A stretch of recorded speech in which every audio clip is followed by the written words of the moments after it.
Welcome to A Song of Ice and Fire Symposium. My name is Nav, and my pronouns are they, them. And my name's Harmit, and my pronouns are Hershey, like the chocolate. And this is A Feast for Crows, chapters 15 and 16, Samwell and Jaime. In these chapters, I dreamed I was old.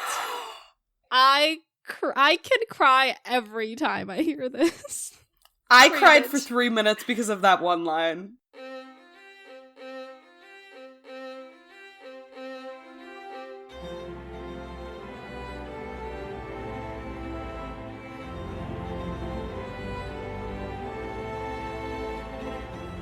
Welcome to the podcast, everyone. Harmit, who died in these chapters other than my optimism, soul, and being, yes. Other than my entire life force and willpower keeping me afloat. I don't think anyone died in Sam's chapter. Yeah. And then I don't remember anyone dying in Jaime's either. Yeah, I think you're right. Y'all, boring. Do people just not die anymore? Yeah. Like, this is actually well, I guess unreal. they're literally bidding farewell to Tywin's dead corpse, but like that's such a long time dying. You know, like he died like last book.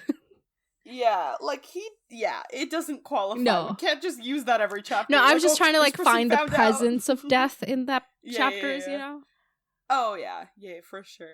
We should change the question to, was death present in these chapters? Was the It would stranger always be among yes. us? I don't think we've ever had a chapter where death wasn't present, so True. I guess it's like real life. Yeah. Okay. So I want to talk about Egg. I dreamt I was old. Ask me what I thought of these chapters, and then we can talk about what happened in the chapters, and then we're still sticking to format. Okay, what happened in these chapters? I think I accidentally said egg what happened in these chapters, and I didn't realize it. Oops.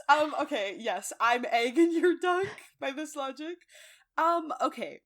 What happened in these chapters? Or no, not what happened. That's not what you asked. What did I think of these chapters? Okay, Sam's chapter was a misery fest. Yeah. It was like, I was like, you're kidding me? Like, I have put my heart and soul out on the line, telling people in my daily life that I'm in love with the fourth book of this series. I've been saying you it on actually the what? I yeah, haven't to like my friends, to like other friends. Okay, we've been over this. You're not friends. Okay, but also can I say how happy that I am that you're loving this, because you have literally not made it clear to me. I have. I feel like every time I'm like, Nav, I love these chapters. I know, but you didn't say I love this book. Well, I feel like if I've loved every chapter that got us here, right, I do love it's so the book. good, right? Like the It's characters so and the like I don't heart in understand it and the people's, soul like, and the. I don't understand people. I'm like, how could this be one of your least favorite books? So you just want like red weddings every day? Like, is that what you're reading this book that's for? what Like, that's what on. I'm saying. People really do want that shit. Like they're like, oh, only the plot excitements, none of the character things, please. I've never understood that. Like, I can watch so many terrible things with good characters, or characters that I enjoy the train wreck of. Like, you don't even have to be a good person, like, you know? Yeah. But it's just like, I've just never understood people who are like, oh, it's plot. Like, I respect it, I just don't get it. Yeah. Like, because I'm so, like, all I care about is the people. Like, it'll take me multiple rereads or rewatches to even realize that something actually kind of has, like, boring plot or, like, not that substantial, just because I'm so invested in everything else. I think something we're not taking into account is that this book came out, like, 5 years after the previous one, so people were, like, tired of waiting. People had all these... It was like me with Bridgerton Season 3, where I was like... What do you mean? Like, you know, and then it couldn't have lived... Well, no. I think if they'd done it well, it definitely could have lived up. But it was like, it was harder for it to live up. Yeah. Because there was a 3-year wait period, whereas going into season 2, I was kind of like, it was like a click away from me watching season 1. Right. So there wasn't really a chance for expectations. So maybe there's anyway. people that wanted to know what the plot that's was. Totally fair. And there's that's something totally fair. else, but I won't say what, that makes people not like it. But I love it. I love it even more so because of those things, actually. Interesting. I guess also, like, I don't know, like, I might like it less on a reread. I don't know, we'll see. What? But you No. say it's better but everyone that we've talked to says it's better on a reread. So if I already like it, like, I don't know. I think you will. I think on a reread you would also appreciate it, because then you're not like, most people are like trying to get to like the, when is Brienne gonna find Sansa? Like, you know, all the things instead. They're focusing on the destination and not the journey. Yeah. We should like make a book of cliches we use in the episodes. Add it as like an appendix to the book of nursery rhymes. Exactly. You get me. No, it'll be the sequel. It'll be the sequel. We'll be like George R. R. Martin and just not put it out for 20 years, but tease it every day. Isn't that what we have been doing with our book of nursery rhymes? Wait, that's actually... We've become the thing we sought out to destroy! Oh my god. No. Okay, anyway, you love this book, and apparently have been advertising it everywhere but here. Well, I gotta get people onto the podcast, you know, at the end of the day, it's a business. Like, I'm joking, by the way. Okay, wait. Okay, but the thing is, I'm not gonna lie, this was the first chapter where I was like, oh, maybe I spoke too soon. No, but like, okay, like, it's a miserable chapter. I get it, but I didn't want it. I didn't want it. I didn't need to be in my feels. The problem was I started this chapter at 1 a.m., okay? You should have warned. You need to start giving me a don't read this at 1 a.m. warning, because this broke me. I was like, I can't handle this. I need something cheery. But I feel like I can say that for every chapter, don't read this at 1 a.m. Okay, but you know, for the Red Wedding, I should have definitely been like, don't read this on the bus, but like, also, I didn't want to give anything away. Yeah, I know. It's fair, but it's just one of those things where, like, it's like, you know, this balance odds between, like, trigger warnings and, like, you know, sucking your emotions for all the entertainment value that I can get out of them.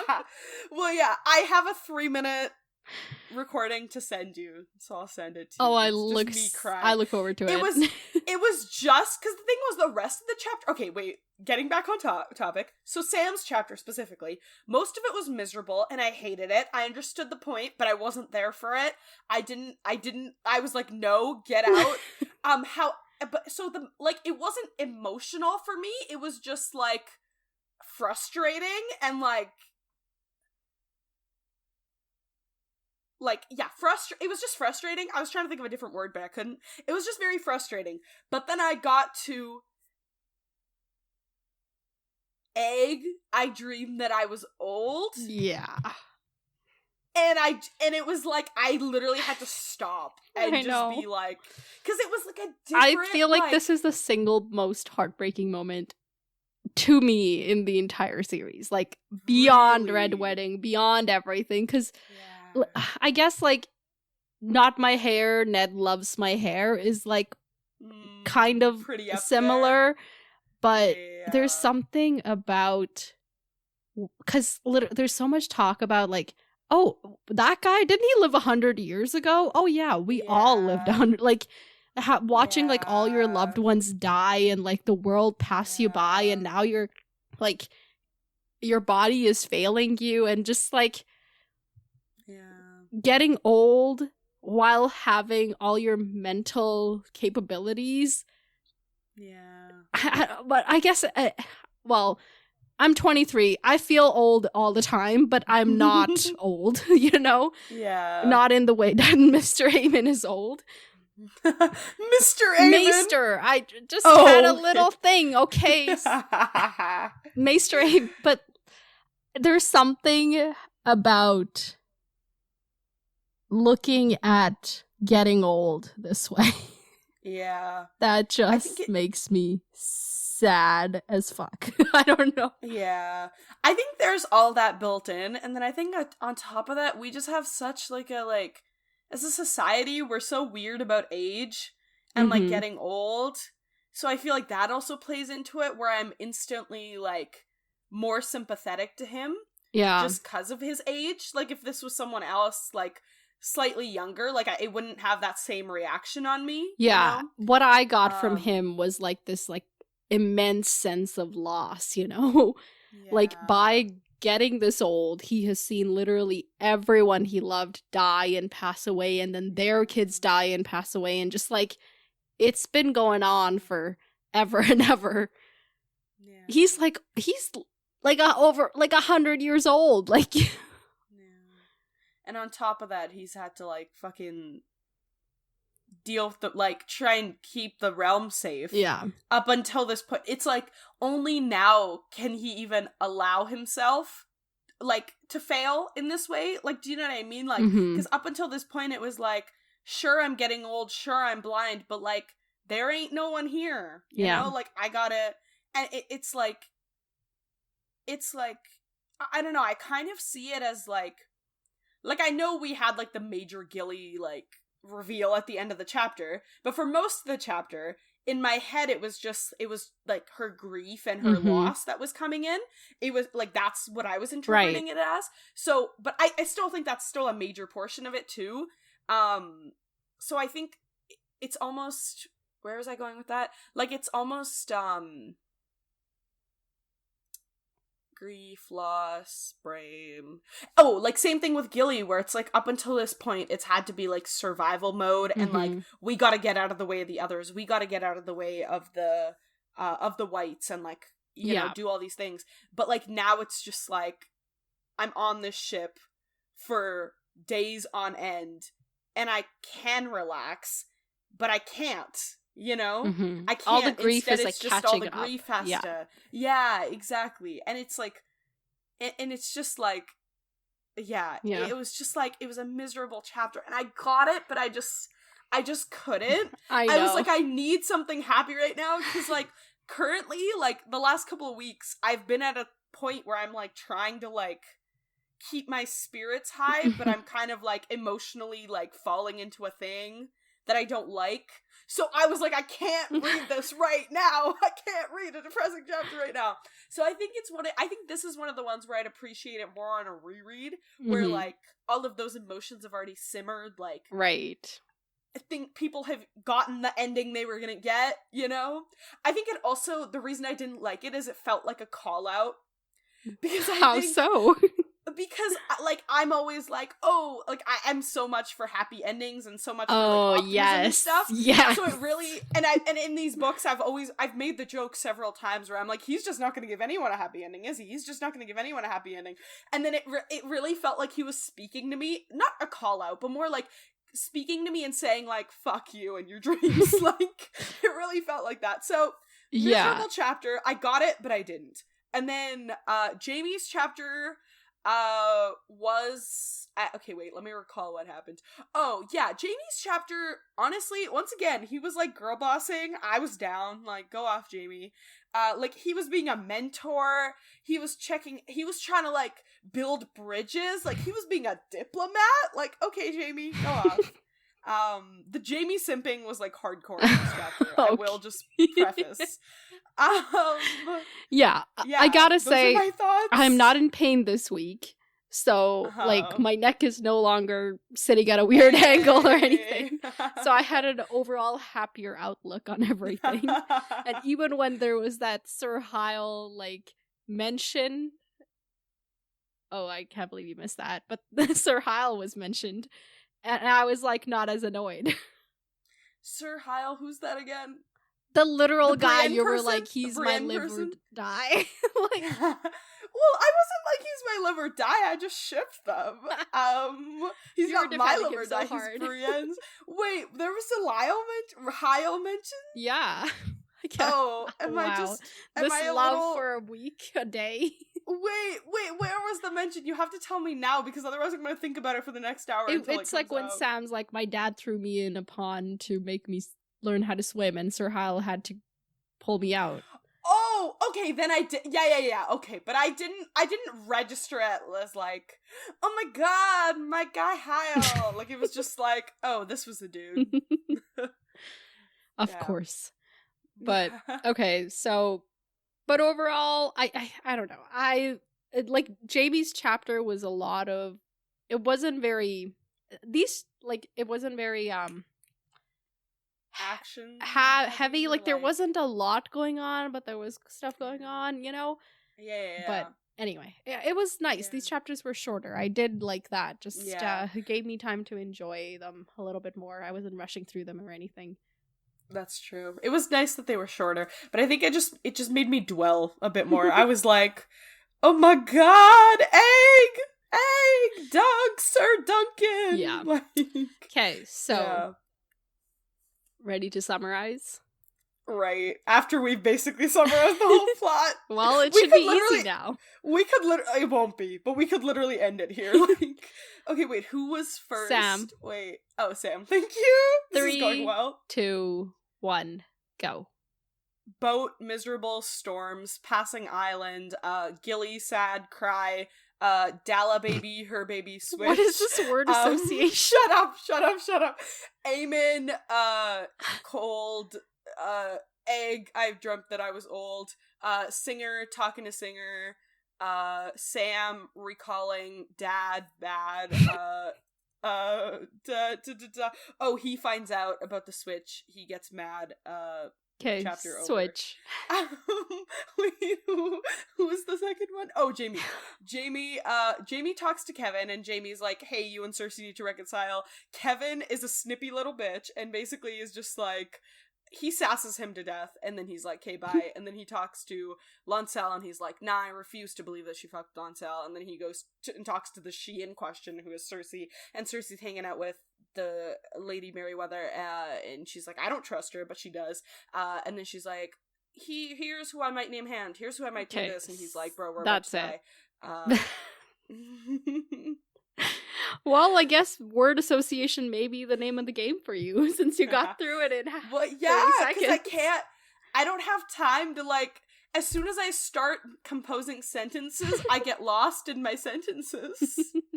It's like, I'm like Alice in Wonderland, but Alice in sentence land. What? Okay. All right, Alice, let's jump into this hole that is Sam's chapter. You're my white rabbit.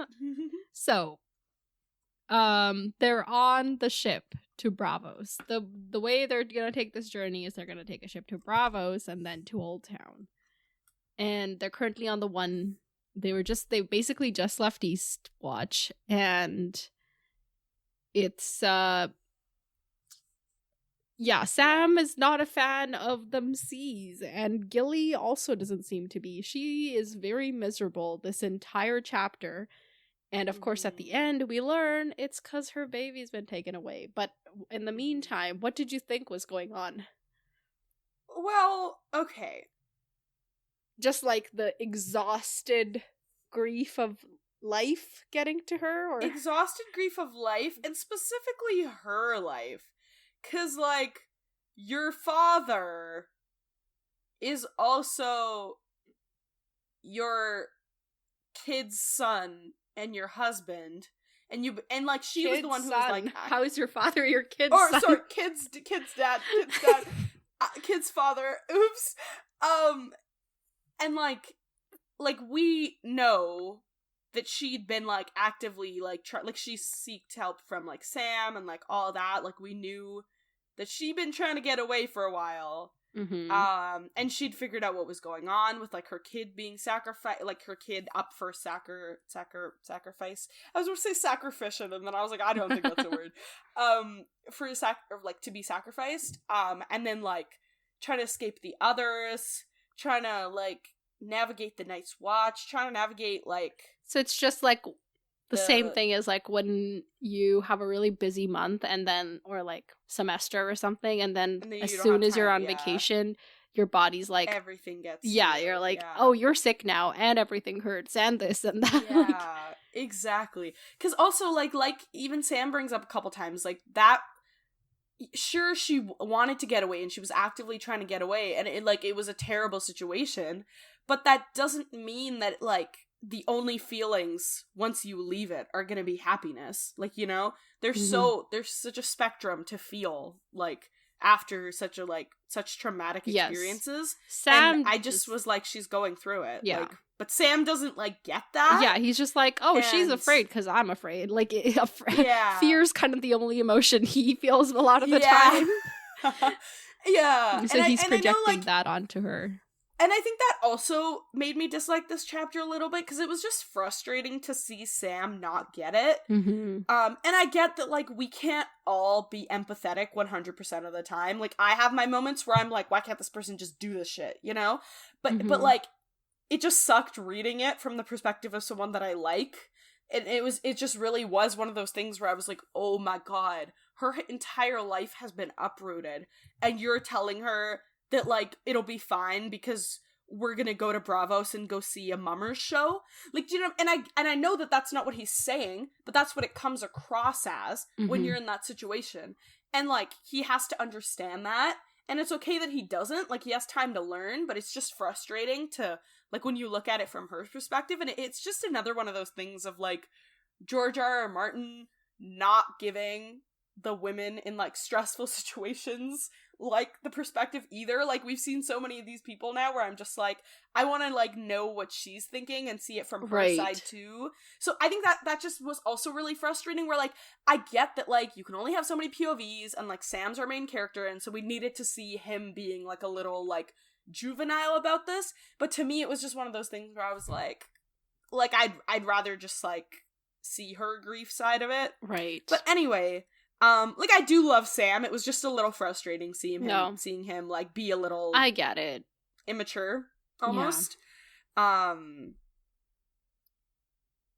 But I was going somewhere with that. But yeah, so it was a perfect disguise, because I was like, I think and then I thought back to last Sam chapter where she'd been leaving after, I'm assuming after, like, John had probably, like, confirmed the plans to her, which I'm assuming is what had happened, and, like, she was crying, and you were like, oh, like, why is she crying? And, like, you tried to get me to predict things, but I was like, well, she has to fucking leave, and she just got, like, of course she's crying. And I still, honestly, like, I stand by that. Like, it's the perfect disguise to make me think nothing else is going on, because there's so much that's already there. Like, do you know what I mean? Like, if she was doing all, like, if all of this was happening, and the baby switch hadn't happened, I would have fully bought into it. Yeah. Like, it makes sense. I just think that Sam has spent enough time with her in this grief that he should have totally picked up on it. Like, right. Most of her, like, crying is anytime he talks about her son, you know? Right, yeah. And, like, he should have realized, like, oh, because then even later he's like, oh, I did notice that she would always cry whenever, like, he would shut up and, like, she was breastfeeding him, but, like, I don't know, I wonder what that means. Yeah. And at that point I was like, oh, like, okay, like, she's grieving, like, shut up, Sam. But I guess Sam was more right than me, so maybe I should shut up. But yeah, so we're in Sam's head for most of this chapter, and one of the reasons, like, he's thinking back to why he's afraid of being on the sea, and one of the reasons is because his dad tried to teach him how to swim by throwing him into a pond beneath their castle, and he did not swim. And was traumatized by that experience, reasonably. Good job. I feel like we need a counter for how many times his father does I don't something want that makes that me counter. Mad. I think we'd be at, like, 25, and we just saw him a chapter ago. Like, yeah, no. Yeah, so he sucks.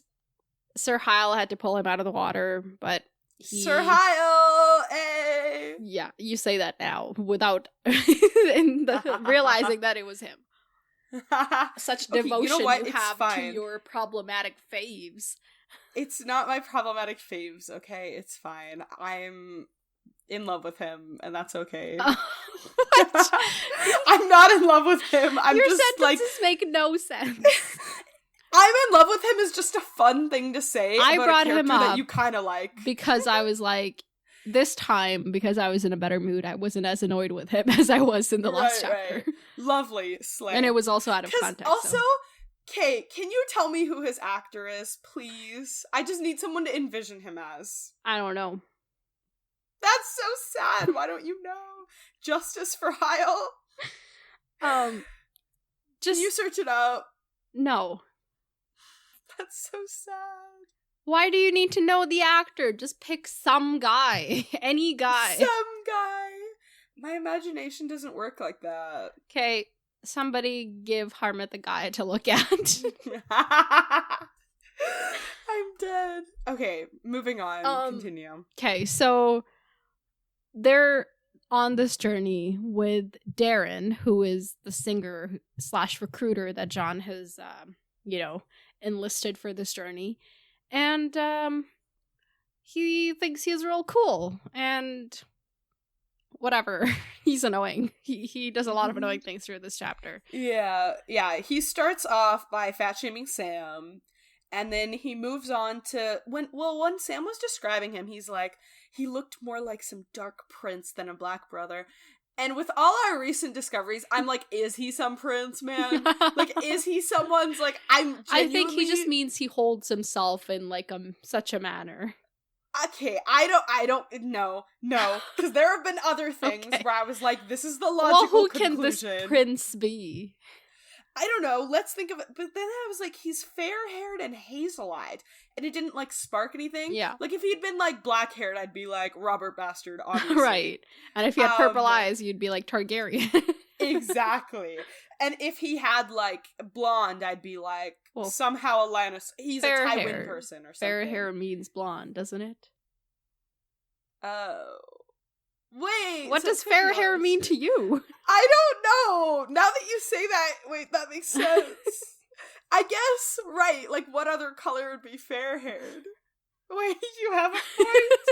I don't know what I was thinking. But the Lannisters, like, other than Tyrion, have, like, blonde hair and green eyes, I think. So maybe. But Hazel's pretty close. I don't know, I guess. Hazel, like, you get a mom who's got green, dad who's got brown, like. Is that how hazel eyes work? No, they don't. No, that's literally not how they work, like, scientifically. I'm just like, maybe the laws of this universe are different. Okay. Wait, sorry, brain, sorry, I got distracted. No, I'm just imagining, like, anyway, moving on. Yeah, so basically this made me be like, oh my god, maybe it's a prince. So I'm just putting that out there in case it actually is. Cersei and Jaime's secret fourth kid. Yeah, exactly. Also his name was Darren or whatever, which I swear has been the name of previous Targaryens. It does have the AE going for it. Mm-hmm. You know?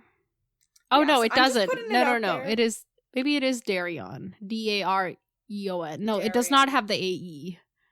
Okay, well, it's got an A and an E, okay? But they're not in that. Yeah.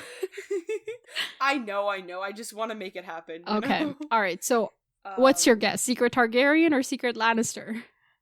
Okay, wait, where did we... Okay, he was at the wall. He was sent there for rape, but he was like, I didn't rape nobody. Where was he sent from? We don't know, right? He says something. I don't know. I didn't note it down.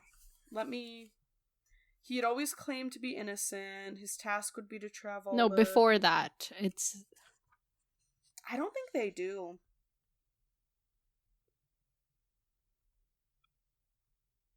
It literally doesn't say. Yeah, but anyway, where he's from would probably give me more idea. For now, I'm gonna go with Lannister. Okay, so Cersei and Jaime's secret fourth kid. Got it. Mm-hmm. No. I think it's a Tywin. Oh, a secret fourth sibling. Interesting. Mm-hmm. Yeah. Okay. So, but yeah, basically Sam's like, okay, this guy, he's going to be a recruit and he'll get to live his singer dream. So that's great for him.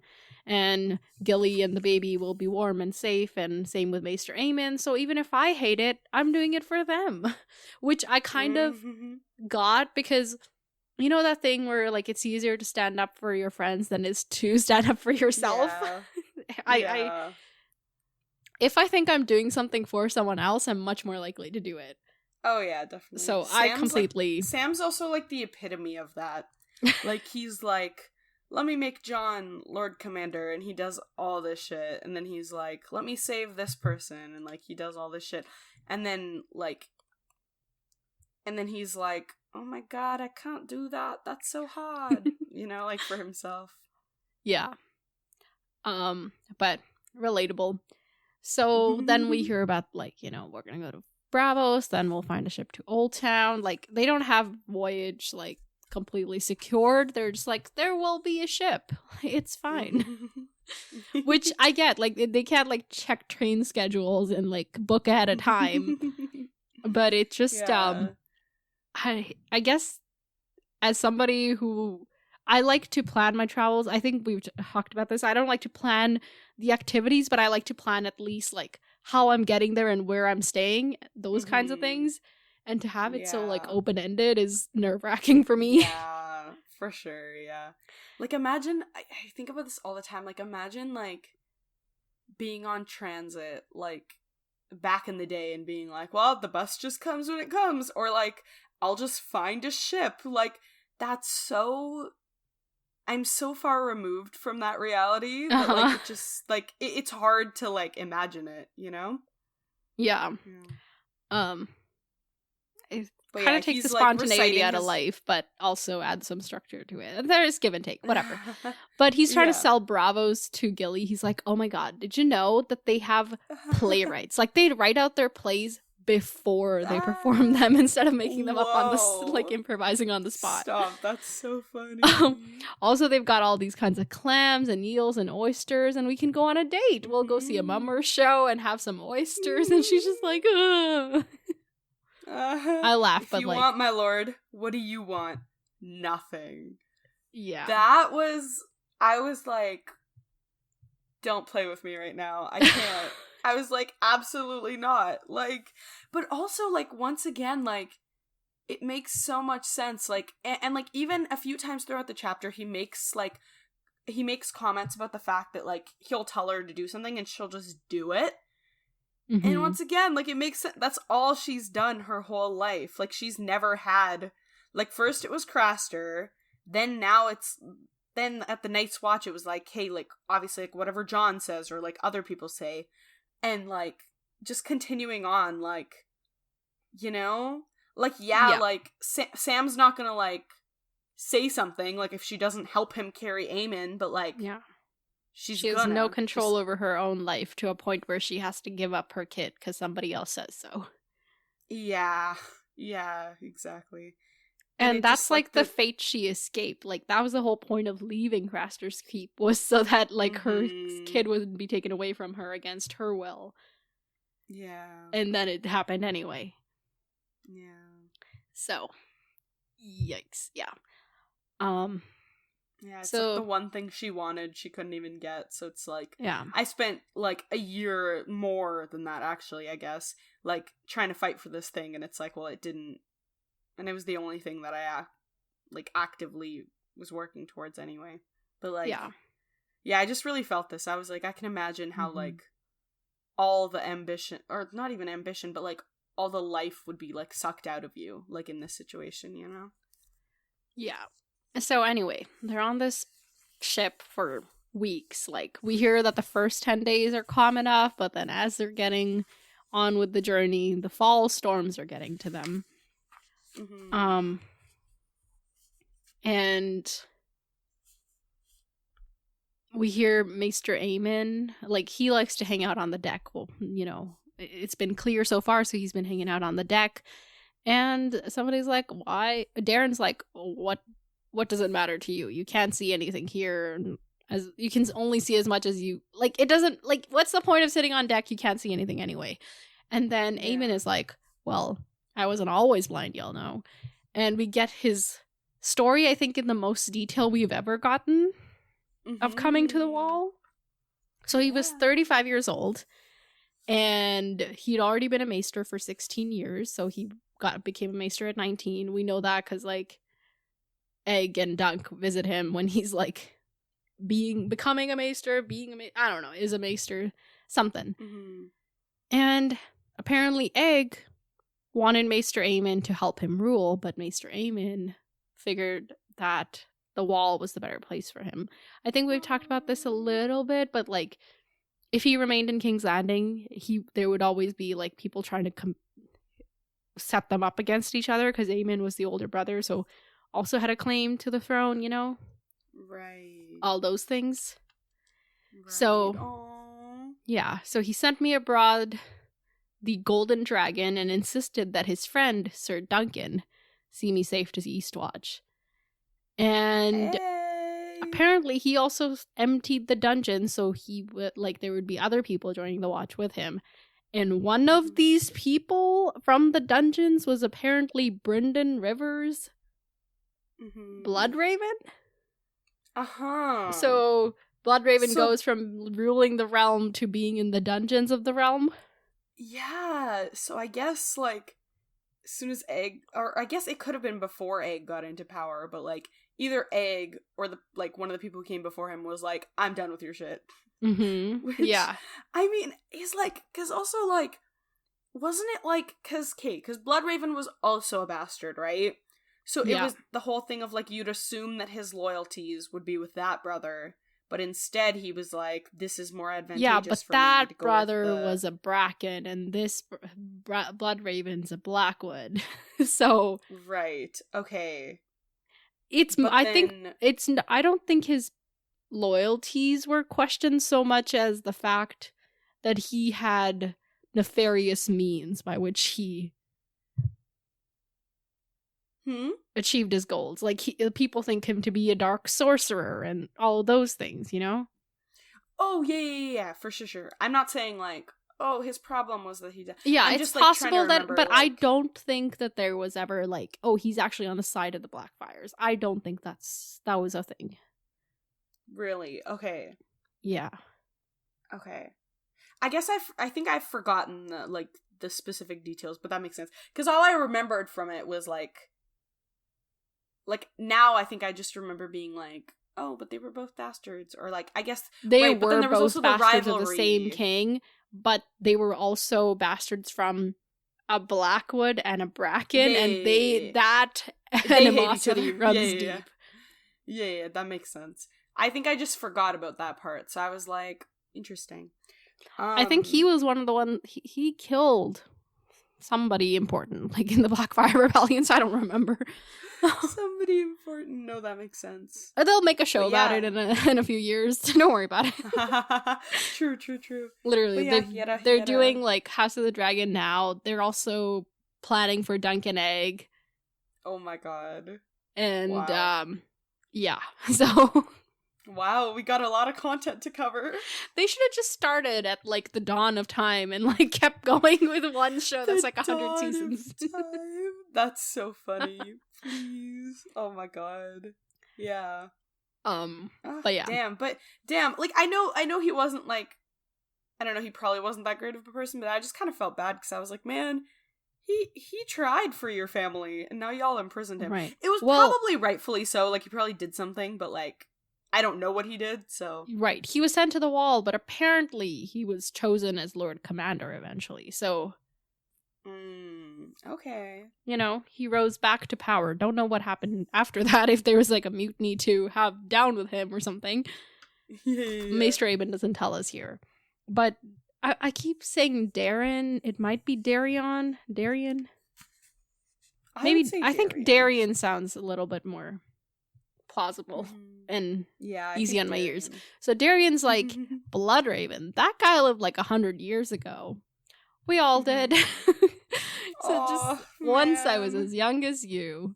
Mr. Raymond's just outlived them all. It feels so bad. Man, like, he deserves so much. He deserves the world. He deserves this retirement in Old Town. Yeah. He deserves the world, but he's just gotta, like, you know, like, what's it called? Like, process all his years now. There's so much to process. Like, that's never gonna end. Yeah. Yeah. But, like, so right before that, like, he's just kind of describing every time he describes their situations, I'm just like, I'm gonna die. Like, and there was one line specifically where he was like, no matter how many tallow candles Sam lit, the smell of shit persisted. Yeah. And I was like, that is a line. That is a line. And I was like, this is terrible.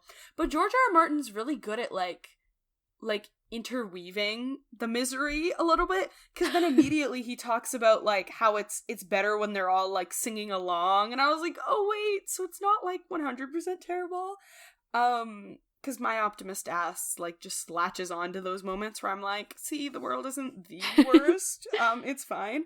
But guess. It's funny, because, like, there was a moment where he's like, oh yeah, he sang The Bear and the Maiden Fair. When he sang The Bear and the Maiden Fair, all the oarsmen joined in, and blackbirds seemed to fly across the water, which is so sweet, such a sweet moment, sleigh music bringing everyone together. But it's funny, because it's The Bear and the Maiden Fair, which was about to ruin Brienne's life. Yeah. So it's like this weird, like, contrast where you're like, oh, this, great for him, but bad for Brienne. Yeah. Yeah. But so after kind of like this whole Maester Aemon story, there's this paragraph that kind of sums up this journey quite well. Darian sang, Sam retched, Gilly cried and nursed her babe. Maester Aemon slept and shivered, and the winds grew colder and more blustery with every passing day. And that's just...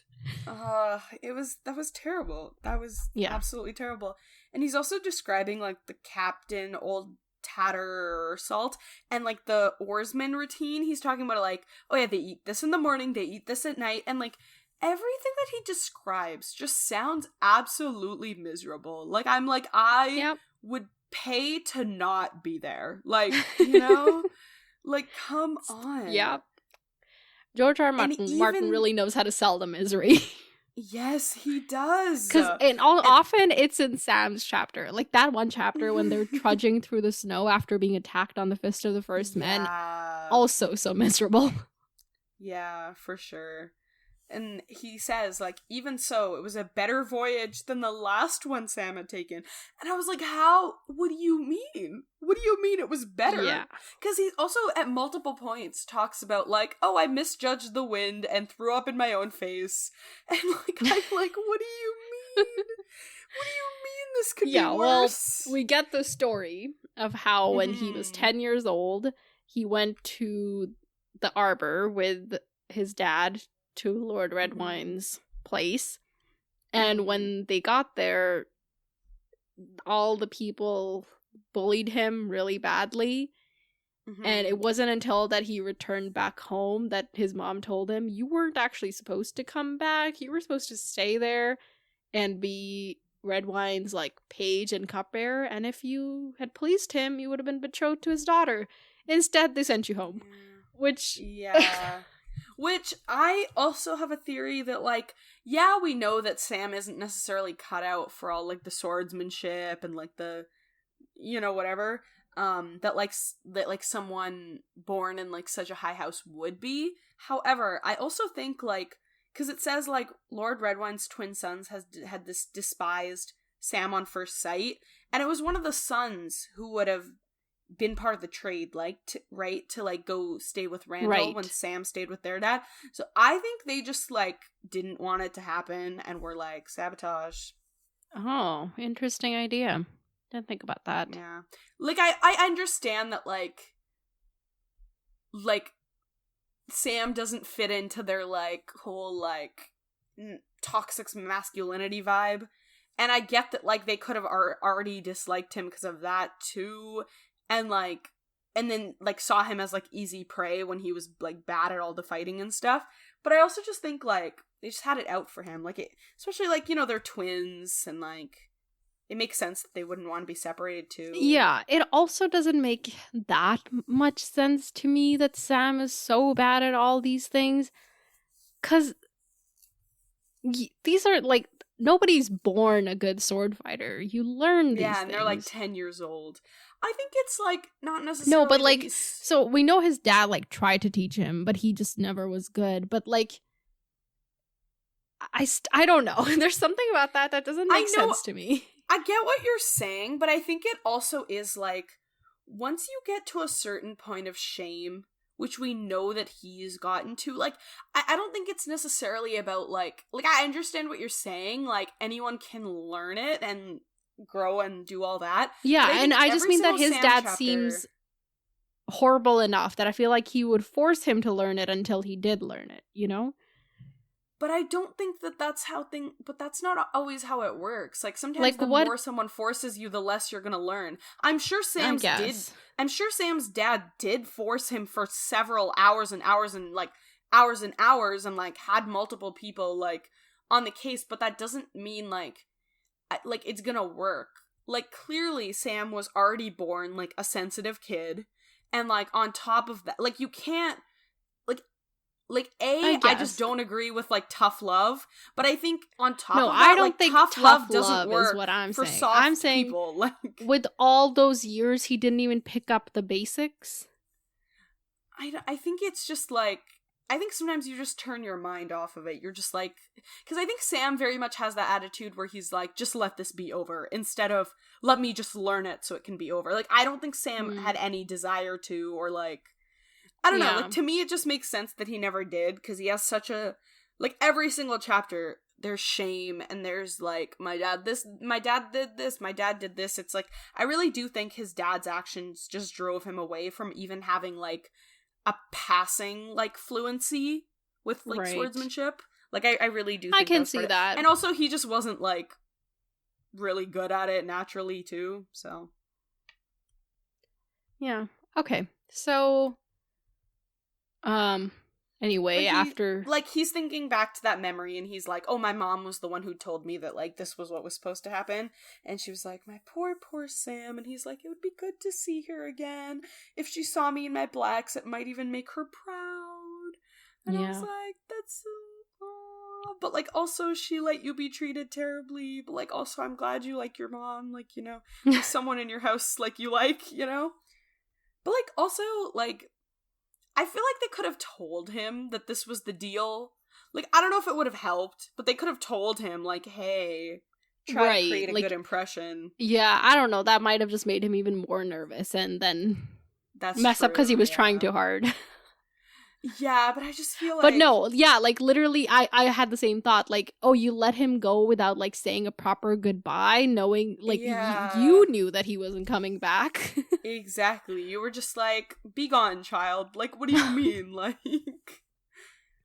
Yeah, maybe Randall Tarley forbade it or something. I don't know. Ugh.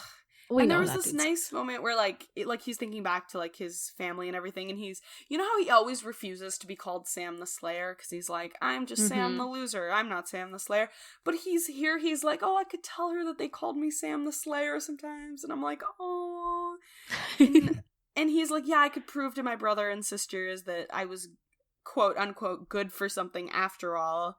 But then he's like, damn it, my father would be there, and that just makes me want to die. Yeah, but he's not there, Sam, so, like, if you get there in time, you might beat him to it, you know? That's true. Yeah.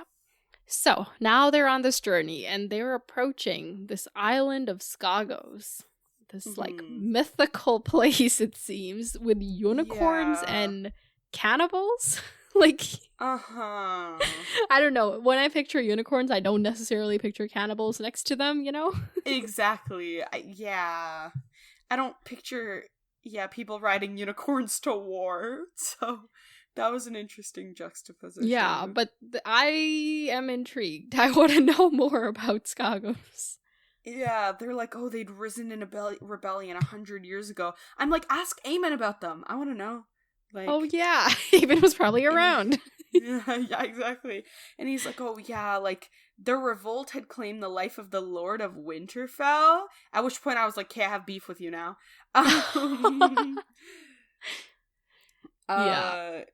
Yeah. So anyway, they pass by, but the water here is extremely treacherous. So, like, the storms are just getting worse and worse. And just the whole situation is getting worse, and Gilly's still miserable, and I will give Sam credit for asking her what's wrong, even though she just shakes her head and leaves him. but at least he asks. But I don't know, you know. Yeah, I get it. And then he's trying. That's what I mean. Like he's not like willfully ignorant. Like he tries, but he's just not very good at the whole like. He's not good at like reading people. Yeah, he's just not very good at comforting people, and I get that's not on him. It just is frustrating to read.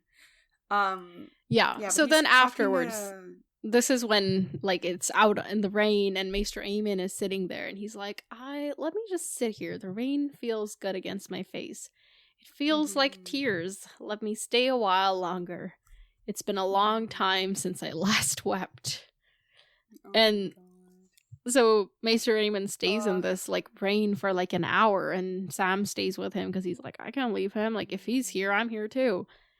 And then it starts thundering. So Sam's like, get up, Aemon, we gotta go. And this is when Maester Aemon turns to him and is like, Egg, I dreamed that I was old. Oh god.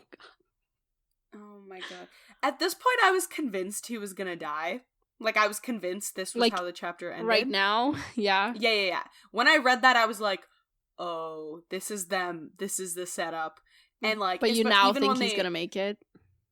I don't think he's gonna make it. But like, I don't know. We'll talk about it later. But like, and then especially when he, like, you know, they're like, oh yeah, like he's been outdoors in the cold and the storm, whatever. Like he's catching a chill. I was like, oh no, like this is. My man is like dead, like, and I just and like especially like this like Egg, I dreamed that I was old, like it's a little like what's the word, like it definitely doesn't signal good things, you know. It's like he has had to be like the steadfast presence for 100 years. He can finally let down that burden, and like if it means like dying, then at least he can die in peace, like, you know, knowing that he's done his job well for this many years. Yeah, for sure. Yeah, and it's like, yeah, like I know we already talked about like, oh, like the whole like aging component and like watching everyone around you die, and I think it's also just like, you know, like the thing of like, it was all a dream. Like, I think now he's thinking back to all of, like, the miserable things and everything, and it's, like, partly, like, oh my god, that was all just, like, a terrible dream, and now I've woken up and, like, Egg's there. Like, do you know what I mean? It's, like, his way of processing everything and being, like...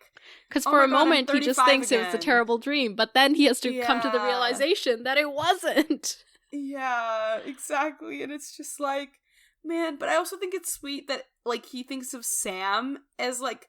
kind of that, like, I know Sam was the one who woke him up, but I still do think there's something to that where it's like Sam, like, I don't know, like it's like Sam and Egg are very different, but like maybe he sees like the spirit or like something, you know. I guess for me it felt more just that his connection with Egg was so like Egg is the person he remembers on his deathbed, you know, like, yeah, that's true, instead of like his mom or dad or any of his other siblings. Like, we know most of them were terrible. Sucked. Like, yeah, but like, or like a best friend or someone he loved. Like, none of those things. It's Egg that he's remembering.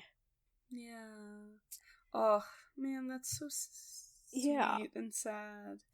It is so sad. Okay, because it also adds more to like the like, oh, like I knew my place was at the wall, and like it also adds to the whole like I knew that they would like try and tear us apart, and like Egg was his bestie, and even Egg is like Aemon Slay, like, you know? I feel sad that I don't have an alternative to play right now. You just said Slay. Yeah, well, loser. Wow. Joking. Okay. I thought that those were delightful, so... No, I'm joking. I'm like, haha, you don't have one, you're a loser. Like... Oh. I'm saying it to you, not to Mods. Well, I don't know. You didn't specify. Okay, well, it was very clear, okay? It wasn't very clear to me. Okay. So they get him inside and are trying to warm him up because Maester Aemon's cut the chill. Like, he's shivering and he's been soaking in the rain for so long. It's not looking good. And, you know... He weighed no more than a child, which was also a scary Sam, thought. like, picks him up and is just like... Okay, no big deal. I got it. And finally, when they're like all huddled together in bed, Sam's like, hey, Gilly, don't worry. Like, this is just an adventure. We'll all be fine. One day you'll tell your son this tale. And she just like, it's like, that makes her cry even harder. And then she's hugging him, which makes him harder. Yeah. He gets a boner. That's so funny. And he's like, I hope she doesn't notice. But he's like, this is the wrong time. But also, like, dude, she's crying. Can we focus? Yeah. But they're miserable, and like after this, it's just constantly storming, so they can't even tell the days apart. And apparently, Darian has now started drinking constantly, and he is seldom sober. Which, like, as the main able-bodied person in this party, I need him to get his shit together, you know? Please. Oh my god. And also, okay, sorry, I just made the connection. I need to start paying attention more when women are crying in this series, because all the Gilly stuff, and then, like, do you remember when Edmure's wife was crying, and it was like signaling red wedding? Oh yes, yeah. Yeah, and like I was like, oh well, she's just like, you know, like, so I need to, wedding. Like, George R. Martin uses it as a plot point. I need to pay more attention to women crying in this series. That's a good point. Okay, I'm gonna write that down while you talk. Go on. Yeah, no, I was just gonna move on to how several days pass and the storms just keep on coming, and it's not like, and none of them have an appetite because it's miserable. Yeah, and I hate it. And eventually one day he hears some of the crew muttering about how this is all the result of bringing a woman aboard. Literally, I think I said abroad before, but aboard the ship. Literally, shut the fuck up. Like, nobody asked for your opinion. Like, she's the one who's causing storms. Like, what? Tell that to Asha, okay? And then she will tell it to her fist. Please. But you don't even deserve the fist. You deserve a foot, okay? Tell it to her boots. They're judging Gilly for, like, having been forced to have her father's kids. They're like, how is that her fault? They're like, fucked her own father, as though she had any autonomy in that. Like, bro, fine, just blame the woman. Like, go off. Yeah, so they're just like, we gotta get rid of her or we're gonna drown. And Sam's listening to this like, oh my god, I can't even confront them because they're much stronger than me. But from that time on, he does make sure to keep his knife by him and accompanies Gilly wherever she goes. So, something, I guess. And, more misery. And at one point, Sam convinces Darian to, like, sing a lullaby, but the lullaby just makes Gilly cry, and Darian leaves frustrated with that, which is, like, gross. But Sam's like, what's going on? Why are you so afraid? And he goes to Maester Aemon and is like, can you just give her something to let her not be afraid? And Maester Aemon has to be like, dude, she's grieving. You have eyes, I don't, and yet I can see what you can see. She's grieving for her child because that kid is Dallas' son, not hers. Mic drop. What was your thought? I was like so shook. I was like shooketh. I think I was fully shooketh. Like, I think I was still reeling from like Egg, I dreamed that I was old. So like I think that definitely had a bigger like emotional and like gut jerk reaction. Like, I made a reaction video to that, not to this. But, like, this was more like, oh my god. Yeah, I don't know, like, it's... Sorry. Like, it's a... I don't know, like, it's a tough... I don't know. It just further was, like, I think I made a comment in one of the last Jon chapters where I was like, I don't know, like, I don't want to dislike Jon in Charge. And it's not that I dislike Jon in Charge, it just sucks that, like, now for a decision like this, I can't blame, like, someone who I hate, like Tarly. I can't be like, oh, Tarly did that. I have to, like, reconcile with the fact that, like, it was John, and, like, I do get it, and, like, I'm thinking, like, if I was him, like, what would I have done? And, like, maybe I would have done the same thing. Like, do you know what I mean? So it's, like, it's hard, because it's, like, I want to be able to blame him, and, like, I want to be able to feel how Sam's feeling, and be like, fuck you, John, like, why did I make you Lord Commander? Like, why did I, like, damn it, like, look at what I've done, but it's, like, I can't. And I kind of, I don't like myself for that, but it is, like, at the end of the day, like, it was a political ploy. And, like, I think at this point, I'm just, like, I hope it works out for her son, and I hope that he does, like, have that, like right. Like, if you're like, if they go to burn the baby, John could reveal he's not the baby. And maybe but then that would also have repercussions. So, I don't know, like, I just hope he has some sort of plan instead of just letting her kid be a pawn. Like, I just, and, like, well, if he doesn't, like, I get it, but that doesn't stop me from hating it, you know? It's just, like, I don't know, you know? And I think I still need to form an opinion, because I literally read these, like, yesterday. Yeah, you're at the John would never. Lord Snow did.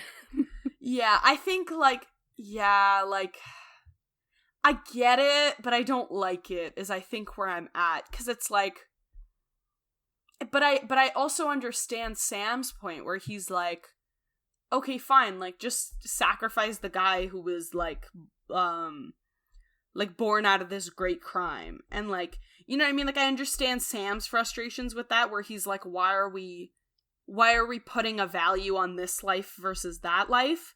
Yeah, and also he's like, I brought Gilly there for safety, and instead she had her child stolen. Yeah. You know? And I like, I totally understand that. And that, like, I mean, I started this chapter off empathizing with Gilly, and now it's just, like, 10 times worse, like, her situation, you know? Like, it was already terrible. And so, I really do feel for her, but, like, I think it's just one of those things where it's, like, it's just another common person who's had their life ruined. Like, do you know what I mean? It's just, like, like, I hate to say it, but, like, it's part of the game. Like, unfortunately, like, you know? Like, it like, she's just another one of the 1,000 people. So it's one of those things where it's also, like, I kind of, like, I also feel for feeling for her, because I'm, like, most of the characters whose POV we aren't in, like, we've talked about this several times, but, like, all the common people are getting screwed over left and right. And it's, like, she's just, like, she's another one of those people now, and it's just, like, I don't know where I'm going with that. I think... Let me ask you a question. Yes. Are you a little bit off your Jon Snow fangirl horse a little bit? I think so. Of this? Yeah. But also it is, like, I do get why he did it. Yeah. And I think I'm still hopeful that, like, maybe he's got a plan, you know? But, like, also, like Aemon says, sometimes there's no happy choice, Sam. Only one less grievous than the others. And I don't know. I think,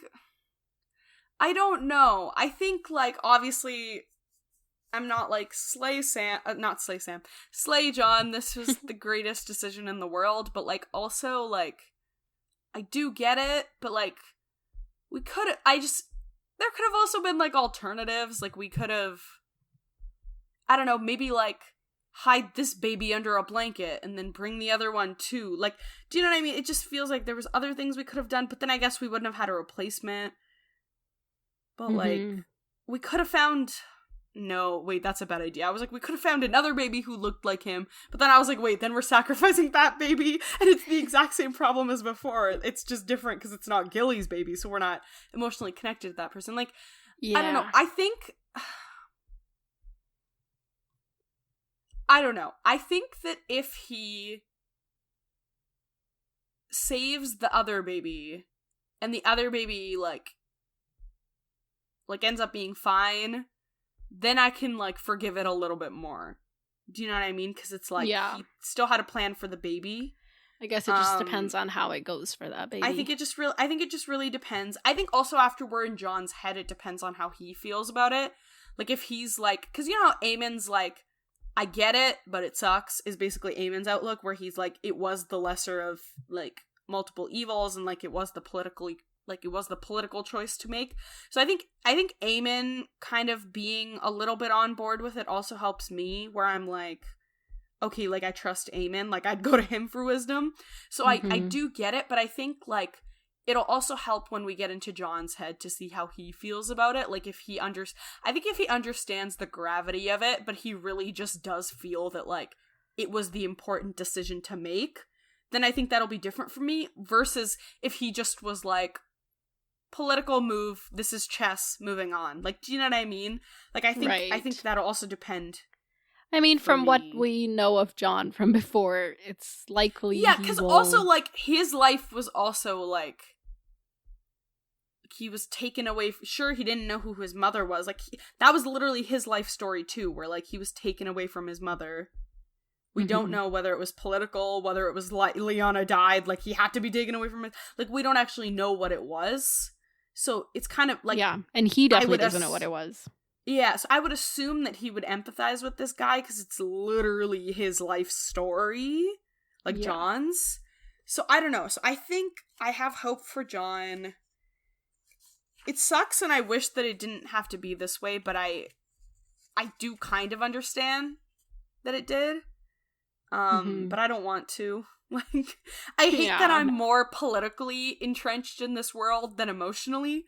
Like, do you know what I mean? Like, I hate that I hate that, like, this child has been stripped from his mom, and I'm sitting here being like, oh, but it was the right move politically. Yeah, like, I hate that that's what it's come to. But yeah, I think those are my thoughts. What are your thoughts on this? And then we'll finish up the chapter.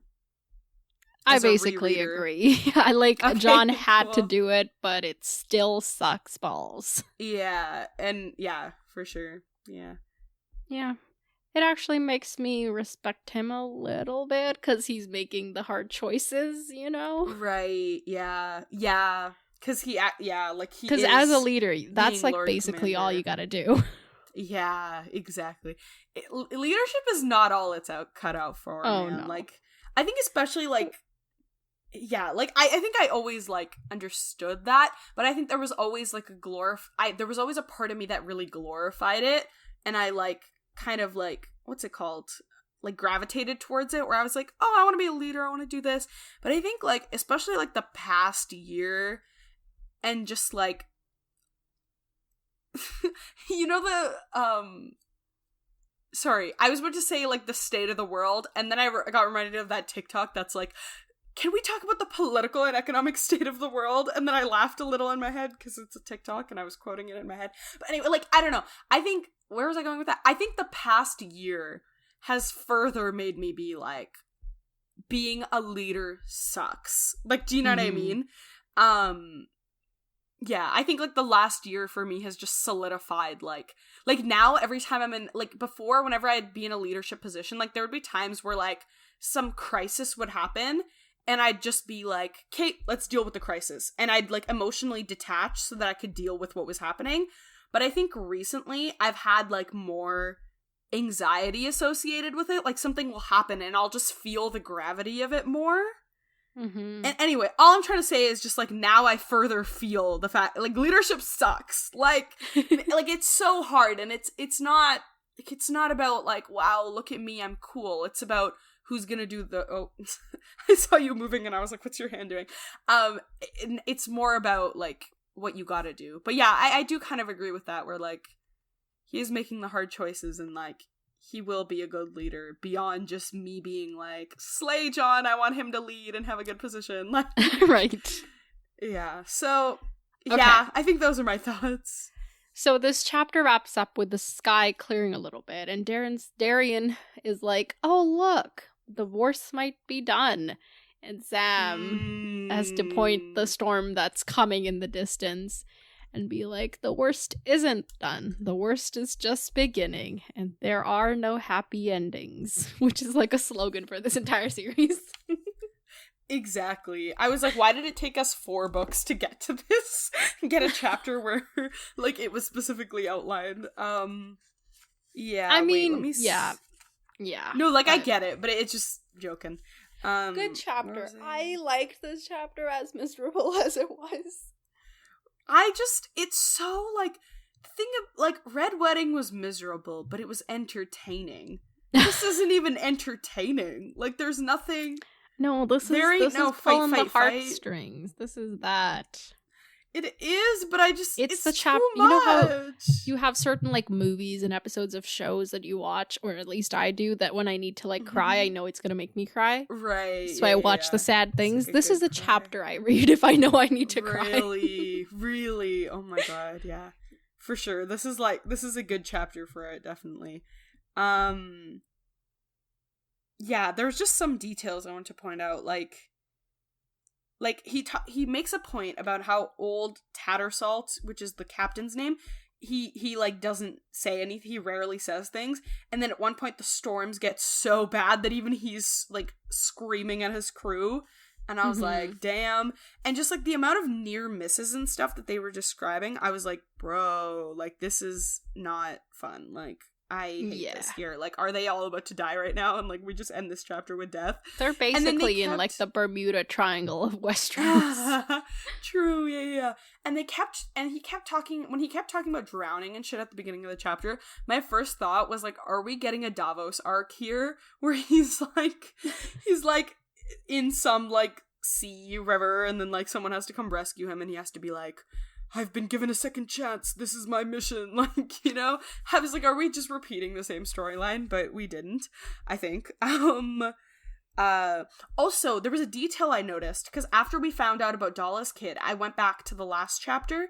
You know, when Gilly was crying and everything, and they were told, like, oh, you're gonna take Gilly's kid, and you're gonna go to Old Town and Bravos, whatever. There was a detail where she said, like, where Sam asked her, he was like, oh, has she been, like, has your son been, like, keeping you up? Like, has he been crying a lot? And she makes a specific point about how my kid doesn't cry, but, like, my kid barely ever cries, but Dalla's kid cries when he wants milk. Yeah. And then now in this chapter, the baby be crying a lot. And I know that there's a lot of distress, like, there's the ship and stuff, but it's a further clue, because this baby be crying all the time. Yeah. So, further clue that it is not, in fact, her son. Yeah.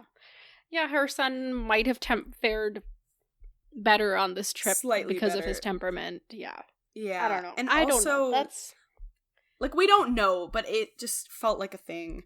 And also, like, it's interesting because I fully was like, oh, John's sending them away in the night because, you know, Aemon's King's blood. But I guess... also, like Mance Rayder's kid is King's blood. So I guess King's blood doesn't have to be, like, blood king lineage. Because, like, Mance was made king, like, very recently, right? So I guess I just didn't... what I honestly don't know. Like, I guess King's blood is, like, if people believe you to be king, like if you have followers as king, then you're king, and then your descendants are king's blood. I guess, but it's just interesting because, like, yeah, I guess that makes sense, but it's just, like, weird because it just feels weird because then at that point, but it also like doesn't make sense for the free folk way because, like, Mance was king doesn't make his son the prince or anything. You know, because also, so I guess it's also just these Westeros people, like, just being like, these are our... Yeah, this is how it works for us, so obviously that's how it works for you. But also it's interesting because, what's her name? Melisandre isn't from Westeros. It's also interesting that, like, other areas also are, like... Well, I guess because the other areas have that same system. Is that why? Like... Yeah. Because I guess that's more universal than just Westeros for them. But, I was gonna say... So then, does that mean, like, Asha would be King's blood? Like, does that mean... Because to me, I dismissed all of the ones that weren't, like, officially related to, like, the, like, Targaryens or, like, the Andals or, like, whatever. Like, I was just, like, I guess I just didn't realize that, like, I think whoever Melisandre wants to have king's blood has king's blood. Right. Okay. That makes sense. It's my party and I choose the king's bloods. Imagining, like, a Duck Duck Goose vibe. I guess. The face you gave me was so funny. You were like, okay. Yeah, and Sam is just, like, so mad. He's like, all of the trials that we had suffered, like, we got through Craster's Keep, Commander dying, like, so much walking, the Whites, Cold Hands, Tree of Ravens, wall, Blackgate. It was all for no happy choices and no happy endings. And I was like, fuck this book. Yeah, and this is when he's like, of course no one's gonna defend, like, Gilly's boy. He's just Craster's kid. He was born out of incest. He's no good for a hostage, no good for a sacrifice, no good for anything. He doesn't have a name. And I was like, oh my god. However, also, getting to the plot part, I know we've talked about this before, where, like, Melisandre talked about how sometimes you can read the flames wrong and stuff, and, like, it's up to the, like, eyes of the interpreter to, like, see what they see. But, like, she was talking, but, like, wouldn't she see that this was happening and be able to do something about it? Well, we also saw Davos succeed in getting, what's his face away. Yeah, Edric Storm, right? Yeah, like, Davos's conclusion was that whatever relates to her directly, she can see more so than, like, other things, like, happening kind of in the background. Okay, that makes sense. Good. Maybe if she kind of knew to, like, if she now goes and asks the flames, is this baby Dalla's baby? The flames might say no, right. like, you know? Yeah. Right, because she's directly, like, aware of that thing. Okay, yeah. And this is where, he's like, I helped make him commander, and I, like, he's like, fuck this. This is a really, really, really depressing chapter. I have nothing more to say. So, predictions. Are they going to make it to Old Town? Yes.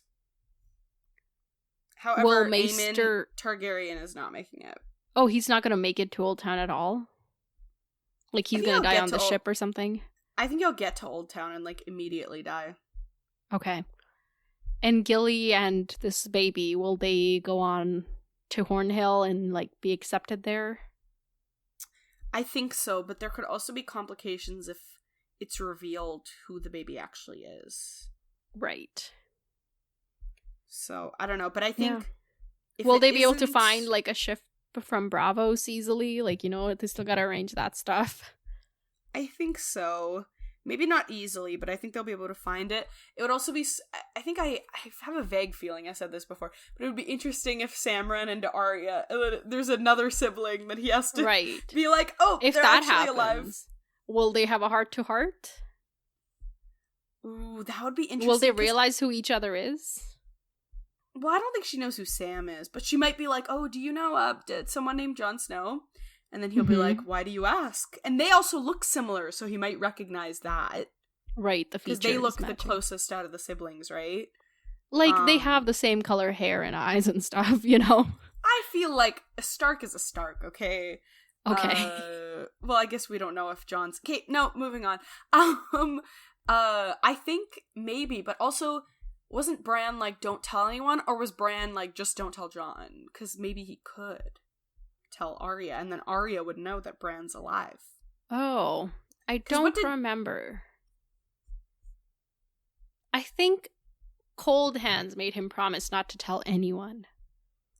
Oh, okay. Damn it. So I guess he could just be like, Jon's okay, and then Arya could be like, I'm okay, and then now Sam's the keeper of all the secrets. Okay. Damn it. Yeah. Imagine Sam and just then, like, knows when everything. he finally gets somewhere, eventually there could be like somebody's like, okay, it's time we found Arya and Bran and everybody, and Sam could be like, I have something to contribute. Please, Sam just solving all the world problems is my religion. I love that. That's yeah, iconic. like, who knows? They might end up like in the Vale instead of Bravos, and he ends up meeting Sansa as well. Stop, that's so funny. I can't. That would be hilarious. And then imagine he runs into Catelyn too. He's got the full, like quinfecta going on. Like, he runs into all the Starks and all of them. I think that's everything. Let's move on to Jaime. Okay, I just have I have not like predictions. I just have, because now, can he be like, hey Gilly, sorry, but like, what would he even say? Like, if you brought it up, like, do you know what I mean? Like, he can't. I guess the only thing I guess he could also like write a very what's it called? Write a strongly worded letter to Jon, and be like, yeah, but if the wrong people get that letter, Jon's gonna be in trouble. Oh, that's true. But like, what if Jon reveals to save the baby's life? Could he? Yeah, but then how does Sam know that it's safe to write the strongly worded letter now? That's true. He doesn't know. So I guess he just has to deal with his misery on his own. I guess if he tells Gilly, he knows. Gilly has somebody to share her grief with, like, kind of like that's true. More openly. So that could be something. Yeah. That'll be good. Yeah.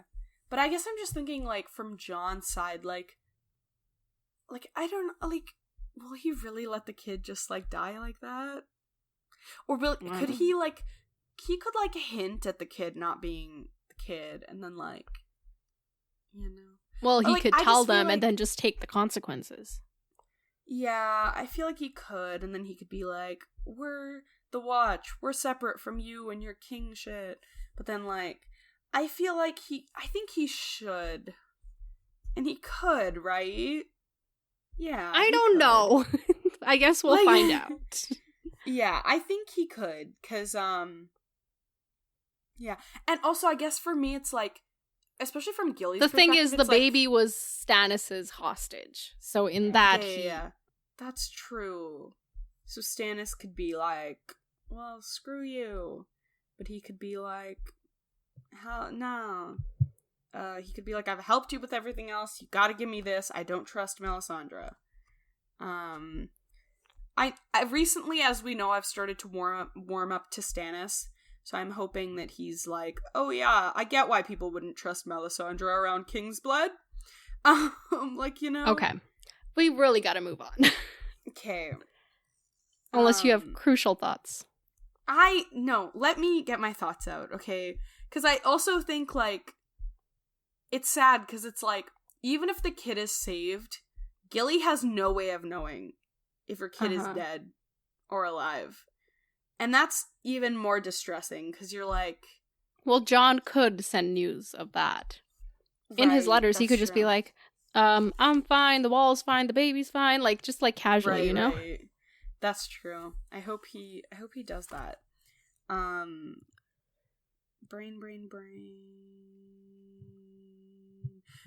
My only other thought is like, who's Melisandre gonna use now? She ain't got nobody. I mean, she got Jon. That was the whole point of Jon taking it away. She could look into the flames and realize Jon's got some king's blood, and then she's got a whole new prey. I would literally cry.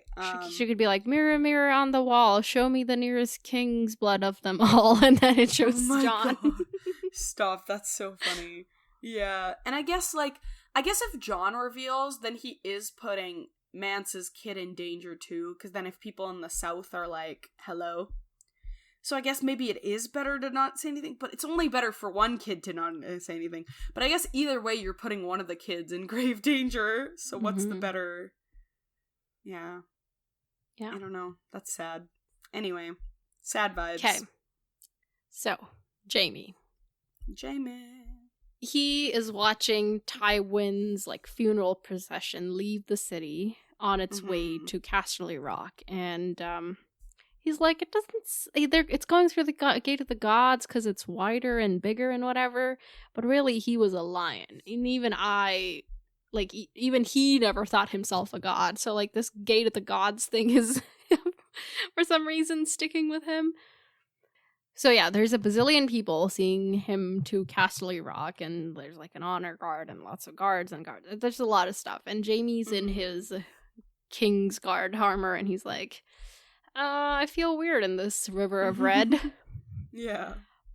But he catches up to Kevin, who's also leaving, and is like, hey, dude, I just came to say bye, and also, you and Cersei should be friends. And first Kevin's like, wait, hopefully the king's okay, and Jaime's like, oh yeah, Balin Swan's with him, he's a good and valiant knight, and then Kevin has to be like, once upon a time, if somebody was a Kingsguard, we thought that to be the case anyways. You didn't need to specify. Kevin is a sassy bitch in this chapter, and I'm kind of here for it. And Jaime's like, only if I could choose my own brothers. But then he's like, I could choose them, but then I would still be useless. So what's the point? He's, in his usual, like, self-deprecating way. Yeah. Oh my god. Yeah. And this and is he also when has the, when they first start this conversation, like, Kevin is like, oh yeah, like, did Cersei send you? And then, and, like, he keeps making reference to Cersei, and, like, Jaime keeps being like, I'm not Cersei. And it's so interesting, like, because we know that this, like, separation is happening, but it's interesting, like, to see all the little ways in which he's, like, now trying to be like, no, I'm Jaime, like, we're not the same person. I know we've always thought of us as, like, the twins and, like, whatever, but it was just interesting because there's a few more of those moments, too. Right. Yeah, so he brings up, y'all should not be fighting, you and Cersei. And he's like, well, I didn't know we were fighting. It's just that, I gave her my terms and, she refused them. So I'm gonna go on over to Derry and get Lancel married and fix up his house and everything. Like, that's what I'm gonna do. And then this shifts to Jaime thinking about Lancel and how he's tried to speak to him several times, but he's like always surrounded by people, either his father or like some septon. He seems to have turned real pious. Yeah. And eventually he talks to Lancel and he gets the real pious vibes, and Jaime's like, there's no way Cersei would ever have sex with this pious fool. Tyrion was clearly lying to me. So like kind of against your hopes of him initiating the major breakup, he seems to have just like further denial. Yes. Okay, wait, so his take was like, after Cersei like he was already injured, and then Cersei was like, F you, and then hurt him further, and then was it like, oh, he narrowly escaped death, so now he went religious? Yeah, kinda. Like, what's the dude's name on the Iron Islands who did the same thing, basically? Oh, damp hair. Yeah, so in damp hair style. Yeah, kinda. Cool. So, yeah, but then we're still in the conversation with Kevin. Sorry, forgot all the Lannister names for a second. And he's like, yeah, I'm gonna go and do this, and Jaime's like, better be careful of that Sandor Clegane that's out in the Riverlands wreaking havoc. Oh my god. Kevin's like, yeah, I'll be careful. I'm not a fool for glory. And why, Nuncle? I believe you're talking about me. Please. Oh my god. I do like his self-awareness. And yeah, this is when Kevin's like, well, I gotta go. Your sister knows my terms. She can take them or leave them. You can tell her that the next time you are in her bedchamber. So Cersei told Jaime that Kevin knows, but now Jaime was like, there's no way, but he this is confirmation, like, for Jaime Jaime as knows well. that Cersei knows that Kevin knows, and Jaime knows that Kevin knows. Yeah. So yeah, Kevin basically goes on, and he's thinking Jaime's thinking about whether, like, Cersei might try to kill Kevin. Like, who knows? What's Honestly, to stop a I niece would bet on it. At this point, anytime someone upsets her, I'm like, she'll probably kill them. She'll probably kill them if she can. Yeah. Jaime seems to think that she's counting on Sandor Clegane killing him, so that might happen. That's possible. Like, maybe she'll wait a bit and, like, see how things play out. Like, maybe he's not the priority. Right. Because especially, like, if he's always known... I know Cersei isn't always the most logical person, but, like, to me, it's like, if he's always known... But I guess this is an initial... This is a further step of, like, now he's said it to Cersei, and he said it to Jaime, technically in front of all these people. So I guess I think like, they were, like, farther ahead of the column. Okay, right. Okay, that's good. I don't think anybody was within earshot. Okay, that's good. Because I was like, is that, like, what's the word when you amp something, take something to a new level? Like, is that more, like, you know what I mean, you know? Yes. Because he's doing more with the information than he ever has done before, so I guess that's No, I think he doesn't necessarily want them, like, brought down because of this, but he wants them to know that he knows, you know? Yeah. For sure. Okay, also, so Kevin seems to think that, what's his face? That Clegane has joined Dendarian. Yeah, we don't get, like, any evidence for that, but maybe it's like what you were doing where you were like, outlaws, there's only one outlaws. There's only one outlaws. Yeah, maybe. Yeah, I just don't know. I don't know, because I'm like, because I also trust Kevin, so I'm like, if Kevin thinks and so that, far, should I think that? Nobody, like, none of our POVs or any of the people talking about it have been in direct contact with this group or with Sandor Clegane. So, we don't know. Like, it's all secondhand, like, news reports, you know? Right, that makes sense. Okay. So, yeah. Anyway, so after this is when he talks to Lancel, and Lancel's like, I pray for you and the queen, and I'm pious now. And, he says something like, may the warrior protect the queen. And Jaime's like, why would she need the warrior? She has me. And then, like, just a minute ago, dude, you were like, I can't do anything. I love him. I love his flip-flopping. Okay, but I don't know if I'm just, like, reading too much into this, but do you remember when Lancel was like, I can treat you better than he can? Like, basically? Do you remember that? Was it this book? No. I think it was back before, like, I don't know. I think it was a while ago, but so I was like, I know he's, like, saying, like, oh, I pray for, like, I don't know when we would have heard that, because we didn't have Cersei POVs before this book. No, not Cersei POVs, but, Tyrion was talking about how, like, Lancel was, like, simping over her. I think. And, like, she would be like, nah. Maybe he said something like, oh, I can give, maybe, I don't know, That's what I remember it as, though, or maybe I'm just, like, exaggerating, like, my brain exaggerated it, but, like, that's what I remember it as, so this exchange, to me, read less like a pious man, and more like a... But also, would Cersei have taken the risk of letting Lancel know for a fact that she was having sex with Jaime? I think Lancel would just know, like, how other people knew, not in, like, Cersei telling him. Like, I think, this exchange to me was more like, yeah, I pray for her, because she's with you. I know he's, like, a changed What I remember of his now, conversation with Tyrion was Tyrion basically thinking, oh, Cersei's trying to replace Jaime, but it's not a very good replacement. Yeah. So maybe I just assumed from that, but I just kind of read it as, like, him being like, I know, like, now he's pious, so he might just mean it, but I kind of read it as more like, wow, I pray, like, she's with you, or, like, she could have been with me, like, that would have been better, she needs prayers now, you know? As I just read it in a petty way, and I thought it was enjoyable. Well, anyway, Jaime says his bit and goes away, and this is when he's like, there's no way Cersei was having sex with this kid. Tyrion was lying, clearly.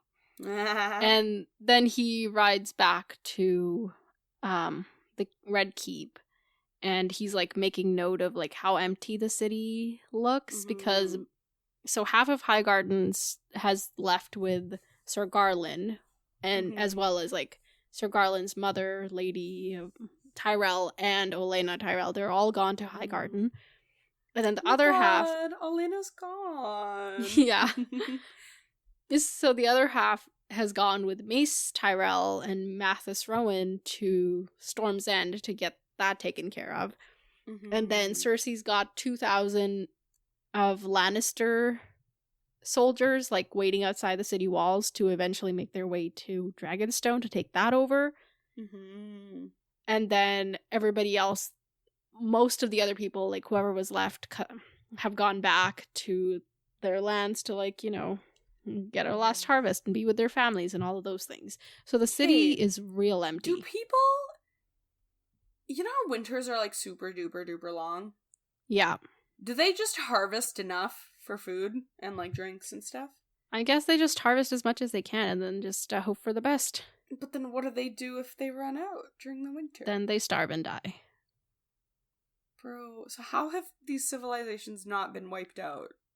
I guess enough survive. And then, because the winters are so long, the summers are also so long, so, like, the summers make up for it. Like, people have extra kids during the summer to make up for all the kids that died during the winter. So much. Right. Okay. It's kind of like the, like, boom of babies after a war kind of thing, you know? Right. That's why they're called boomers, because people were having a lot of kids after the war. Yeah. But that happens, like, after any kind of tragic anything, you know? Right, yeah. Interesting. Yeah. So, yeah, I don't know. The logistics of, like, years-long winters are definitely... It's just you'd leave it up to the fantasy elements, you know? Yeah, that makes sense. Yeah, and multiple times in this chapter he's like, she's so beautiful, she's so radiant, but she's so evil. Like, basically, yes. This is his whole thing. Like, he's talking about, like, oh, before they all left to, like, go back to their homes, like, Cersei had taken Tommen around, you know, do some more networking, and he's like, oh, she looked so beautiful, and, like, she'd purposefully put on, like, a very charming persona, and, like, all that, and he's like, she didn't know how to I don't make know if it was love her networking as much as, like, PR. Well, yeah, that's true, yeah. Because she was like, hey, Tommen. Yeah. But yeah. So, yes, that's true. And then finally he makes his way to... He's in the Red Keep now, and he sees a bunch of these, you know, lords and knights practicing at jousting. And he's like, I can't even do that anymore. But we get mention of Red Ronnet Connington. If you remember from last Brienne's chapter, he was one of the guys that she was betrothed to or something. Oh my god. Whoa. Okay. Yeah, so, like, name drop, basically. And then after all these people have, like, had their turn, Loras comes in and wipes the board clean with his... I am obsessed with this guy. Loras Tyrell. I am so obsessed with him.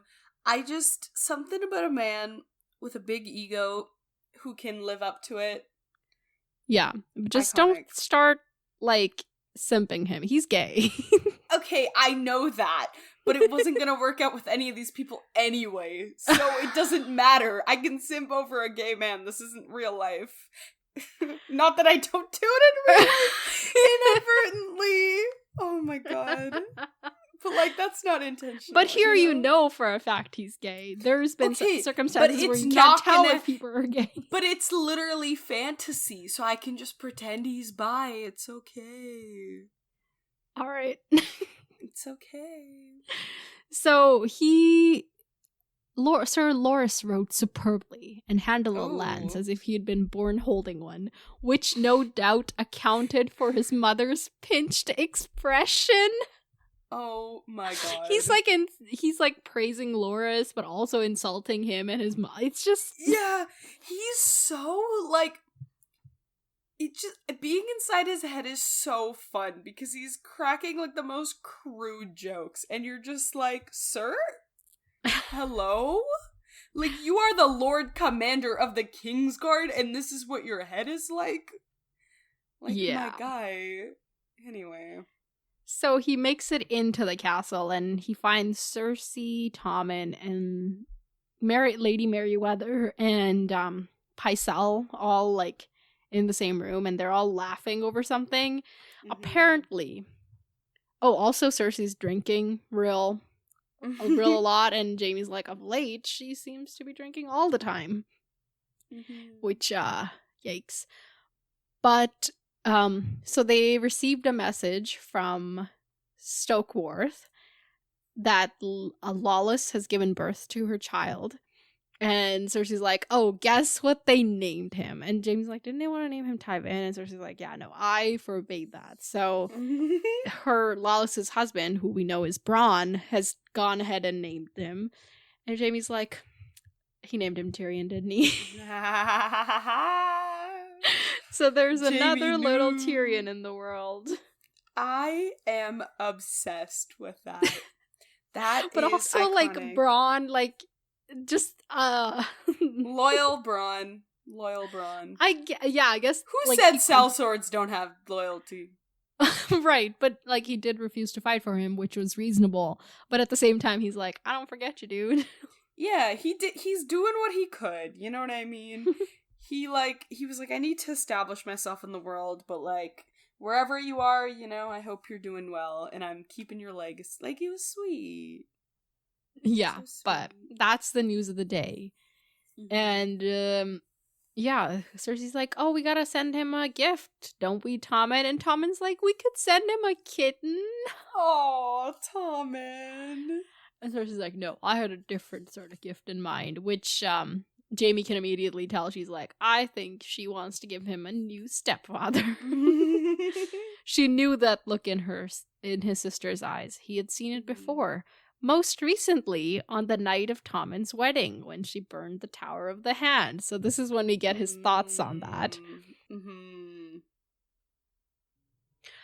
So he remembers her kind of bathing in the glow of the wildfire. Once again, so pretty, but so scary. Yeah, and she remembers her crying, and he doesn't know whether it's from grief or ecstasy. Mm-hmm. The sight had filled him with disquiet, reminding him of Aerys Targaryen and the way burning would arouse him. So he's clearly made the connection we wanted him to make, and we're like, dude, she evil. You know, you killed an evil before, maybe you gotta do it again. But then it like goes into his memory of Aerys. So he would go and like burn people, and then that would turn him on, and then he would go torture his wife to a point where she had like claw marks and like bites all over her. Yeah. And Jaime remembers like standing outside their door on guard one night and being like, dude, we like to his fellow Kingsguard, what did he say? John Derry. Somebody Derry. And he was like, we gotta go protect her. And then Derry's response was basically, we do, but not from him. Mm-hmm. Which is just like, yeah, I guess that's honor. Yeah, literally.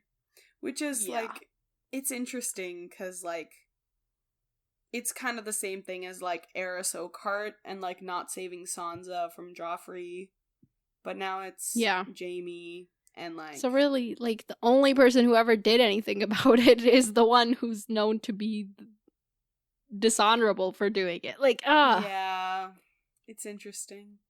But it's interesting because even he, like, it took him a few things to get there, you know? Like, he didn't do something about this, he didn't do something about other things, and then eventually it was like, okay, well, now he's about to burn the whole city down. Yeah. Let's do something. So, yeah. Yeah, so, apparently by the end, the Mad King had become so fearful that he would allow no blade in his presence, save for the swords of his Kingsguard. Mm-hmm. And, like, to a point, he hated blades so much he wouldn't cut his hair or his beard or his nails, which were claws of 9 inches long. Oh my god, that's terrifying. Wouldn't you just break your nails at that point? No, I think eventually when they get super long though, like if you have like is it no keratins in hair? Keratin's also in nails? Question mark. I think it's keratin. Like if you have like a lot, then they just like, you know those people in like Guinness World Record books where their nails just get like super long and strong. So I think he might have just been one of those. Yikes. I mean, this is a detail we haven't heard before, but like just adds to the yikes of it all, you know? Yeah, absolutely. But so he avoided blades at all costs, except he couldn't escape the ones from the Iron Throne, which were always cutting him, because he was not worthy. Yeah.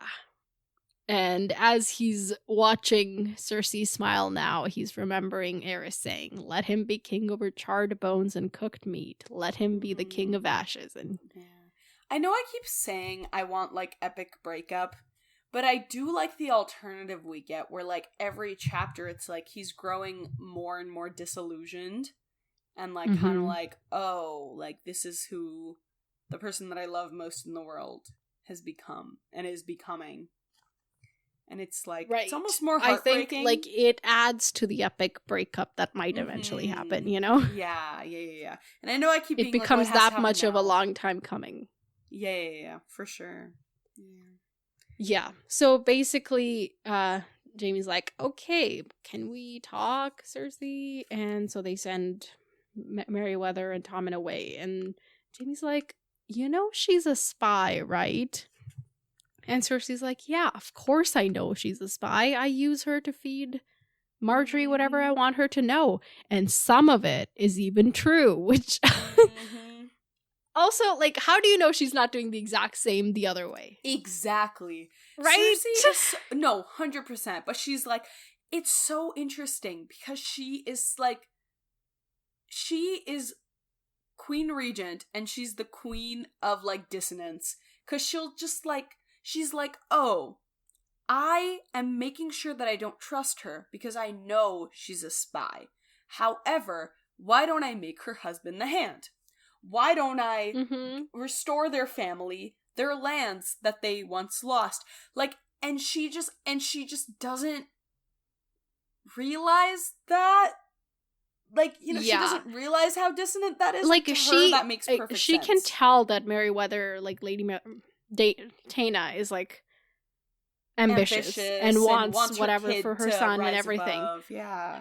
And then so she's like, yeah, obviously she's going to go to whoever has power, but she doesn't have the thought to think, oh, maybe that person that is going to have power is actually Marjorie and not me. She's just like, default, obviously it's me, so like my side is who she's really on. It's like Jaime says, she has the wits, but she doesn't stop and think and like evaluate. Says she has the wits, but not the no judgment and no patience.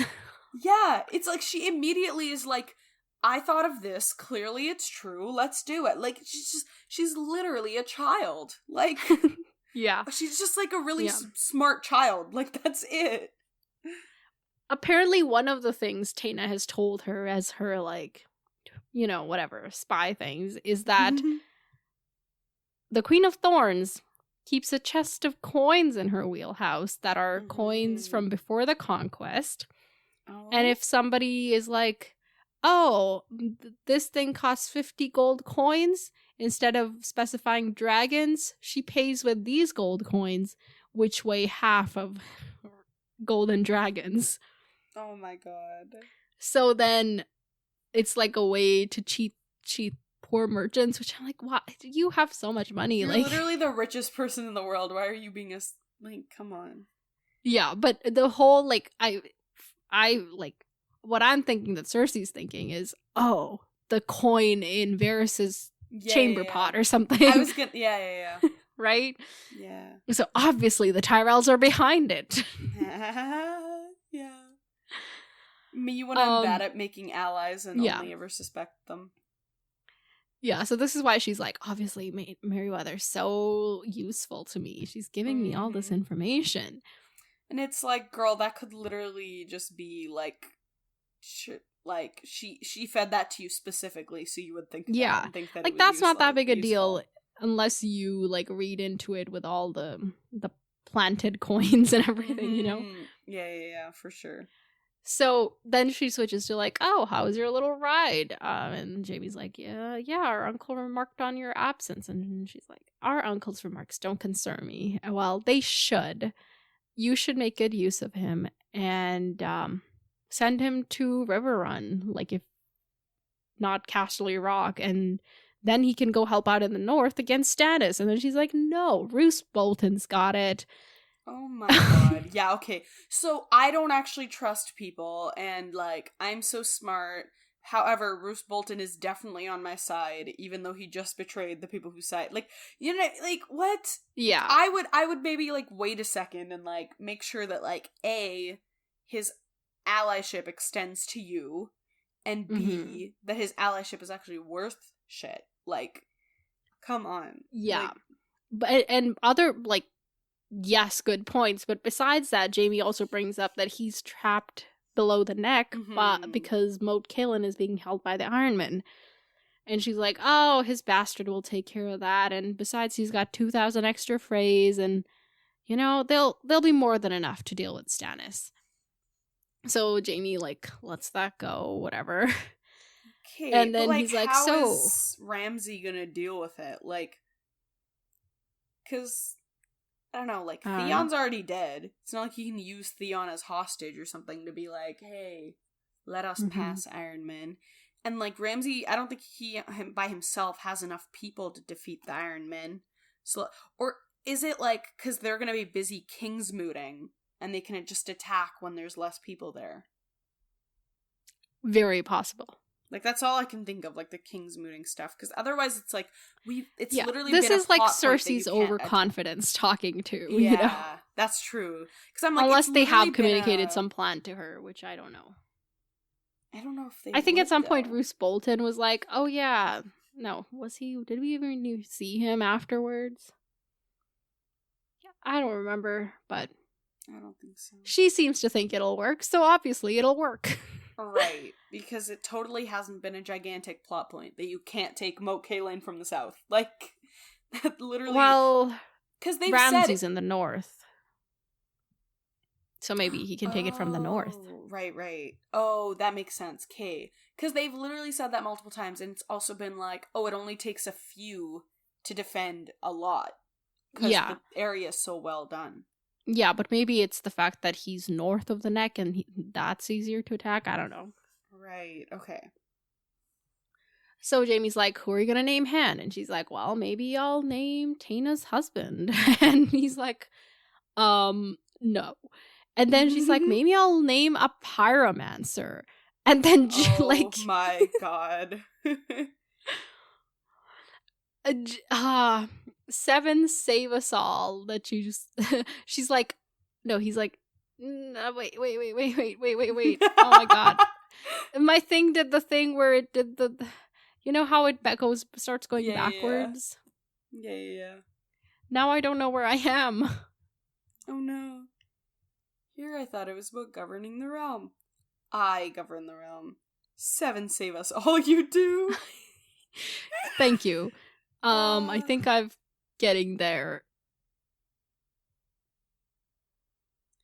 Oh yeah, seven save us all, you do. And then he thinks to himself, Cersei thinks she's like our dad, but he was as relentless and implacable as a glacier, where Cersei was all the wildfire, especially when thwarted.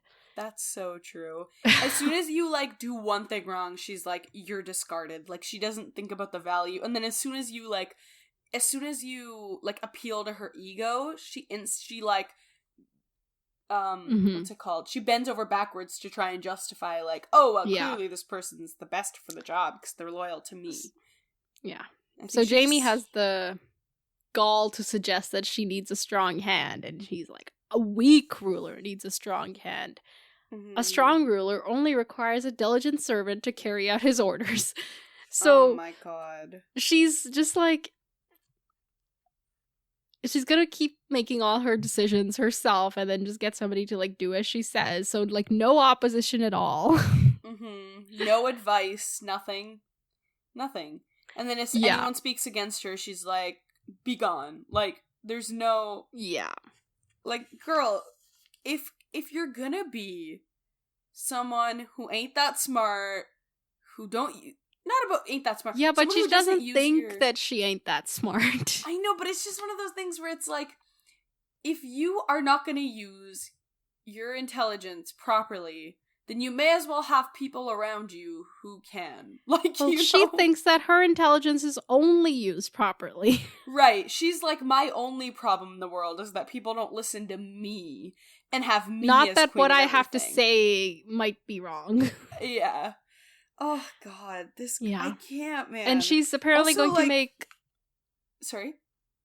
Go ahead. Okay. She was like, and he even mentions, like, when he's talking about, like, oh, she's all wildfire, especially when Thor did. She's like, oh, yeah, like, she was so happy when Stannis had left Dragonstone. And then when he showed up at the wall, she was, like, all mad. And it's like, any reasonable person would have expected, like, the fact that he left Dragonstone to mean that he was launching some other ploy. Like, do you know what I mean? Yeah. She's the only one who would have been like, clearly he got scared of me and cowered. Like, do you know what I mean? Like, no logical person thinks that. She's so willful, you know, like changing at the turn of a second. Like, yeah. What's the... Turn of the tide? Or the... Turn... Yeah. Just like, she turns right away. Yeah. Okay, so to add to her questionable decisions, she wants to make Orain Waters the master of ships. And he's this like kid, and apparently like he has spent half his life on ships, but he's 22. Like, that doesn't count for a long life. And also, he doesn't have a fleet. Jaime's like, name Redwine, who literally has the largest fleet. If you name Orain Waters, you're gonna have to like give him ships, you know? That defeats the point. Who was our last master of ships? I don't know. Okay. Oh, it was Stannis, I think, actually. Oh, okay, cool. But he was never in council, so like... So we've just waited to fill this position for like 50 years now? Not 50 years. Like, since Stannis has been gone, like, we just haven't... Because Stannis was made a traitor, I think like, so. a year ago. Because, like, there was war, right? Like, things were right. happening. So... What does Master of Ships do? Like, just, like, keep track like of the Admiral, ships? like, you know, yeah, like, he's the person in charge of the Navy. Okay. Like, which you would need if you're gonna be fighting battles, you know? Yeah. That makes sense. Yeah, do not get some kid, my guy. Like, what are you doing? Yeah. So she's like, yeah, well, I don't want Redwine. Yeah. Okay, which is also interesting, because she's fine with Merryweather, who is also Tyrell. Like, the dissonance with this lady is off the charts. Like, what do you mean? Yeah, I want none of Tyrell's creatures on my council. And Jamie's like, Tommen's council, you mean? You know what I mean. Too well. And then I love sassy Jaime. Apparently she's like, you know, really getting close with Qyburn or something. Yeah. And she's like, oh, like, he's useful and loyal, unlike you. Like, bro, come on. Cersei, listen to yourself. You're seeing dwarfs in every shadow and making foes of friends. And she really is like all the people who are really trying to help her, like Kevin and Jaime and everybody, she's alienating. And then all these other people who got their own whatevers in mind, she's promoting. It's just... Yeah. She's like, I begged you and you refused me, so I'm done with you. Like, what? Yeah. Get out. And he's like, okay, fine. Yeah, so she basically is like, oh, but you killed Aerys, you did break your vows, just not for me. And I'm like, yeah, because he was gonna burn down a city, Cersei. Like, what are you on about? I don't know if she knows that, though. Oh, wait, I didn't even think of that. Oh my god, she doesn't know. So it kind of makes sense. Like, that part I'm not so mad about, but it's like the not willing to hear him out at all. Yeah. No, that makes sense. I didn't even think of that. Yeah. And she's in, like, also just the way she bullies him about his hand, and she throws a wine cup at him, like, girl. Mm-hmm. Girl. What? Oh my god. Yeah. So, didn't she do that with Kevin? She threw something at him, too? I can't forget. I think so, yeah. Oh no, she dumped the wine at him. The full glass. Oh, yeah. Okay. I remembered something like that. She's just like, she keeps drinking the wine and then spilling it on other people. Yeah. So, finally, he leaves. He's like, fine, I'm out of here. He goes back to the White Tower, and he's sitting there reading the book. The White Book. Like, you know? If I say the book in this context, it makes sense. And Loras Tyrell walks in. And Jaime's like, oh, you rode well. Better than well, surely. A more modest man might have answered, my lord is too kind, or I had a good mount. The horse was adequate, and my lord is as kind as I am modest. Oh my god. I love their back and forth. I ship them, actually. Really? Not really. I ship them in, like, I want them just, like, constantly banter going back and all forth the time. Way. I do love this, like, studentship or, like, fellowship, studentship. I don't know, whatever the words are. They're do love so this alike, combo. And it's just, I love it. It's beautiful, and I'm just like, man, if I could just sit there and watch, like, two witty men banter back and forth, like, that, I wouldn't need TV. I wouldn't need fiction. I could just, like, watch that. That would be really fun. Yeah. Like, you know how these people in these stories, like, have, like fools in their courts and, like, that sort of thing? And I'm like, that wouldn't be entertaining to me. You know what would be entertaining? Jaime and Loras just bantering on a stage back and forth. Like, that's so fun. Yeah, but they do it in private. They don't do it on stage. Okay, but, like, I'd pay them to do it. If I was rich. Yeah. So Jaime's like, oh, come look at this book. You should know the stories in here. And Loras is like, oh, this is kind of boring. I like one with pictures. And Renly owed a few with drawings that would turn a Septon blind. Oh my god. He's so... And they're both so crude, and I love it. Go off. So, yeah, Jaime's like, do you know all your, predecessors? And Laura starts, like, listing a bunch of, like, the well-known ones. And then also Jaime lists some of, like, the well-known for their bad deeds ones. And then, it's whatever. Like, we don't need to go into every single one of them. Yeah. But Jaime eventually gets to, like, some lesser known ones, and he's like, do you know these guys? Do you know those guys? And Loras is like, no, I the name might be familiar, but they can't have been very good if I can't remember them. It's only the best ones that people remember. And Jaime's like, yeah, the best and the worst. So one of us is like to live in song. So is Jaime thinking that Loras is the best, or is he the worst? Is he... I think he thinks he's the worst, and then Loras is the best, because he's like, oh, Loras is basically being... But then why would only one of them is likely to live in song? Does he not think Loras is good enough to be one of the best? I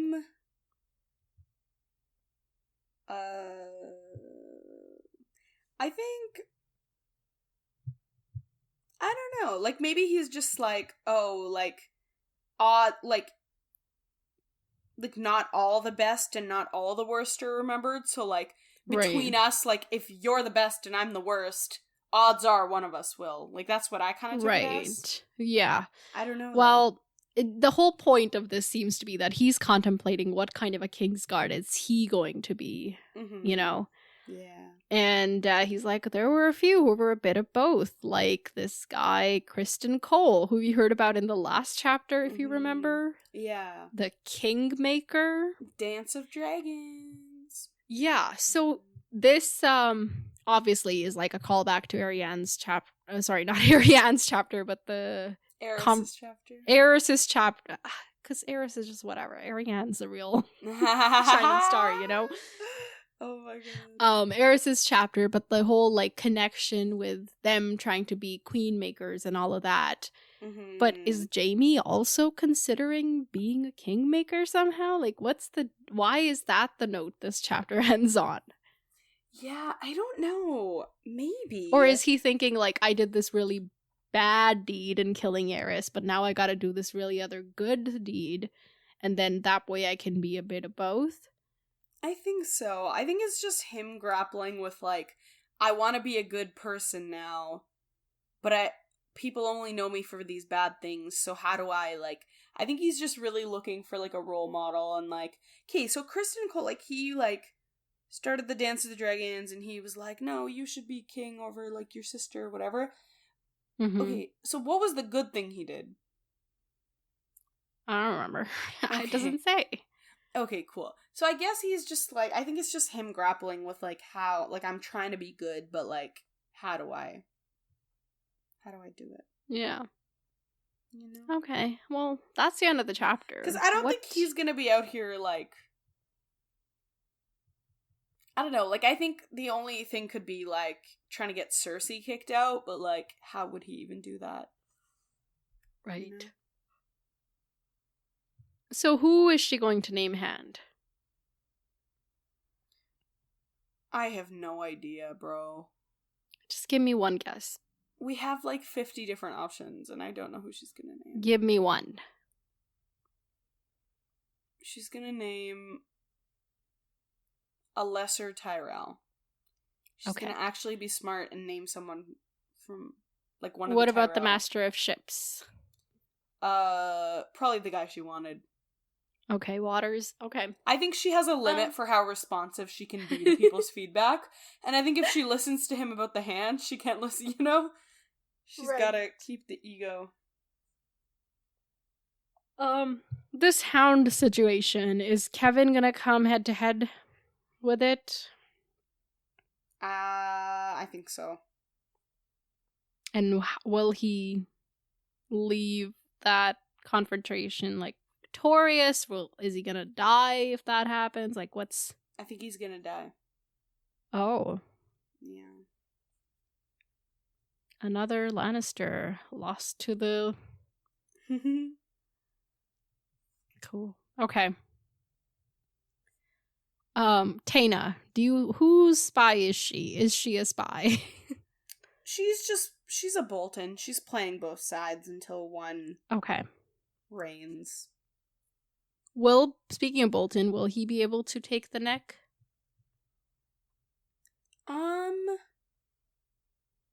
I don't think so. Okay. I think they'll try, but Asha will slay. Cool. That's all I got. Do you have any final thoughts before we move on to next chapters? Let me see. Oh, there was a nice line where he was like, these days he seemed to mislike everything his sister did. And I was like, eat it up.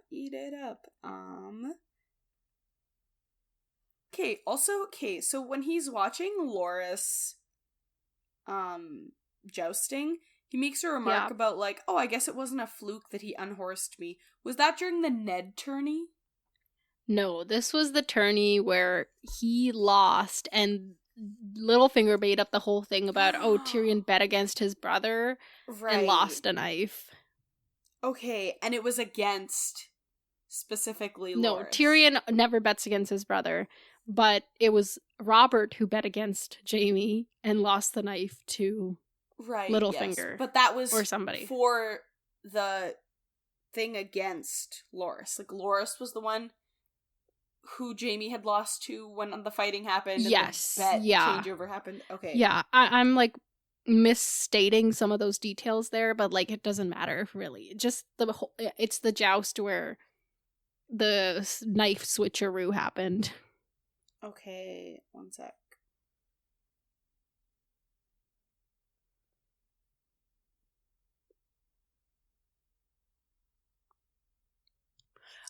Yeah, it was so little. it was like Littlefinger's knife, like he had it somehow. Mm-hmm. And then Tyrion bet that Jaime would win, but Littlefinger said that Tyrion bet Jaime would lose, and therefore he won the knife from him, but he couldn't have won the knife because Tyrion never bets against Jaime. It was instead Robert who bet against Jaime and won the knife. So it ended up Robert's, which eventually ended up in Joffrey's hand to give to the cutthroat to attack Bran. Okay. Okay, so Littlefinger bet on Jaime, but Robert bet on Loras. But then while telling the tale, Littlefinger was like, I bet on Jaime. It was actually but... Tyrion who bet on Loras. Okay, got it.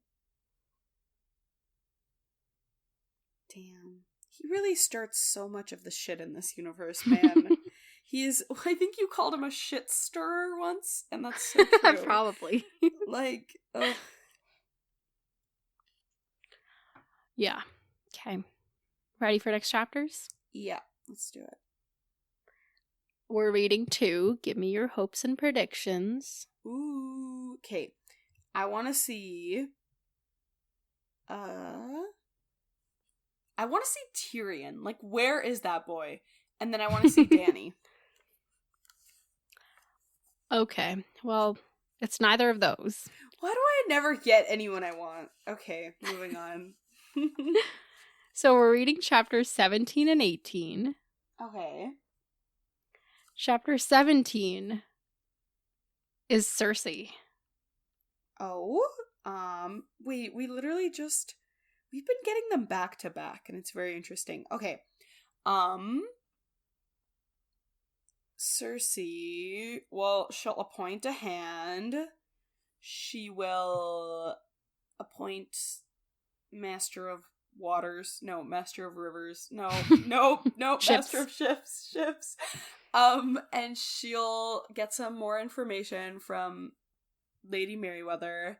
She'll go check on Qyburn. Qyburn will be like, Clegane's back, baby. And then we'll see some evil stuff happen. Okay. Cool. Chapter 18 is the Iron Captain. What? Another new person? You've gotta be kidding me. Okay, wait. The Iron Captain? Yeah. Whomst? Literally, who if you is think this? about it, you could guess maybe a little bit. Okay, also, are any of these people ever gonna come back, or do we just keep getting new people the entire book? Because, okay, we've had the Prophet, we've had the Captain of Guards, 1, 2, we've had Asha, The Soiled Knight. we've had Eris, so we've had 5 new people already, none of which have made a comeback. Well, Cersei and Brienne are new, but they've made comebacks. Cersei and Brienne are new for this book? Yeah. Oh my god, why has this felt like so long? Really? Okay. But they were also introduced by name, so is it that the people who are introduced by title don't... Does that mean Asha... I swear to god, if Asha doesn't come back, I'm gonna cry.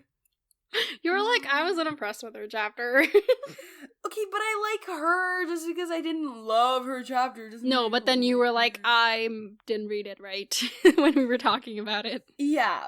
Okay, Okay, sorry. Wait, what was the name? Iron Captain? Mm-hmm. The Iron Captain. Whomst is a so Ironborn. Whomst is captain. Everyone. True. Wait, that's literally... Water is what they do, my guy. Okay, maybe it's her... No. Maybe it's like her ship's captain, so we get like... If Asha she is the captain of her ship. Oh, wait. She literally is. Okay, brain. Wait, but isn't your ship captain different than like you who own the ship? Like if you have multiple ships, no, are you the captain she is of the each captain of, of her ship. Okay. I'm confused. Okay. Maybe it's someone else who's running in the King's Moot. Cool. That's what I'm going with. Wait, it could also be like, this could be Bravos. This could be like... Could be.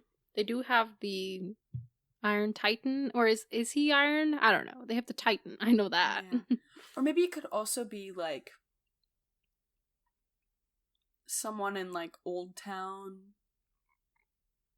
Okay, it's either someone in Old Town, so then we go back to what's happening in that area of the world, or it's an Ironborn person who's also competing in the King's Moot. Any particular areas of the world you want to see? I want to see everywhere, but I'd love to go back to Old Town because it's cool. You need you want an omnipresence. Yeah, in all the POV, places. Of course, yes. Cool. Okay, I don't think we have any emails. I will double check right now. Oh no, we have an email. Yay! So this email is titled Podcast Heir Applicant. LOL, okay. Can you guess who it's from? Is it from Mott's? Yes, it's from Mott's. Oh my god. Hello, my name is Mott's and my pronouns are he, him, which sort of rhymes with kimchi, which I can't eat because I, like Aerosol can't handle spice. What? How does... Oh, no. He said him, he, which rhymes with kimchi. Oh, okay. I read that backwards. I was like, how does that rhyme? I was thinking about that too. I was like, I don't think that's a near rhyme, but okay, Mott's, like, whatever you say. I don't want to criticize your application. That's an apparent, like, requirement for our heir that they need to rhyme their pronouns with yes, some kind of course. Of course, or as something. they should. This is my application. It's like very official. This is my Okay. application to become the heir to the podcast. I have never written a CV before, so we'll see how it goes. Firstly, I love these books. I've been a fan of Game of Thrones since 2016 and the books since around 2018. Getting to talk about them on a podcast, especially this podcast that I love, would be a dream come true. Aww. I've been a huge fan of the podcast for years at this point. Gosh, that feels like a wild thing to say. That's a terrifying It's a wild thing to to hear. Oh, I don't want to hear that. Oh god, that's terrifying. And it brings me so much joy. I care a lot about the community and I would do everything in my power to try to keep it the lovely and positive community that it is. Finally, Claire Kilner, one of the directors of House of the Dragon, shared my Instagram story once. That's so funny. I love that. That's like a special accomplishment section on a resume. The credentials go hard. Oh my god. Yeah. There isn't much here to brag about, except for that last one, of course, but it is what it is. As much as I would love to be a part of the show, I do hope it will never get to a point where either of you dies and someone else has to take over. I would miss you a lot, but as podcast hosts and as friends. I love you both, and as per usual, I hope you have a fantastic day. Sincerely, Mott's. P.S. Look at me. Once again, taking joke requests seriously. No, our request was serious. No, that was serious. We actually want people to send in applications. 100%. Yeah. P.P.S. I'm glad y'all, well, Nav mostly, enjoyed my Slay alternatives. That's not true. I enjoyed the alternatives. I just didn't enjoy how they were used. Let's put it that way. That's on me. But I really enjoyed that. Literally, I was so miserable last episode, but because of that, I enjoyed myself. P.P.P.S. Massive shout out to Brian for the email and quiz. I enjoyed it a lot and regret not playing along. Oh, you should have played. Maybe we should do it slower so we could do the... Wait, what do you think? Can you see the map? Stop. Or like the Dora the Explorer thing? That's irritating. We're not doing that. If people want to play along, they can pause. Okay. Love y'all, but we ain't turning into Dora. Like.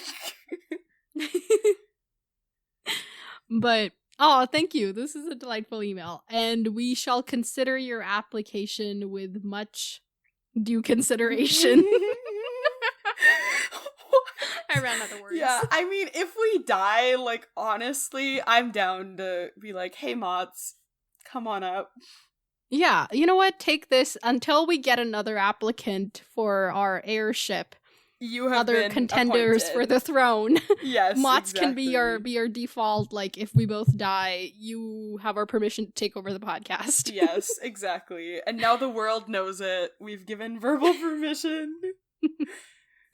Yeah, and if anybody else does want to contend this throne, then do let us know. Send in your applications. Mott's needs a co-host. Remember, it's always better with a co-host. That's true. Yes, we can have co-heirs. Oh my god, I didn't even think about that. We could both die, wouldn't that be great?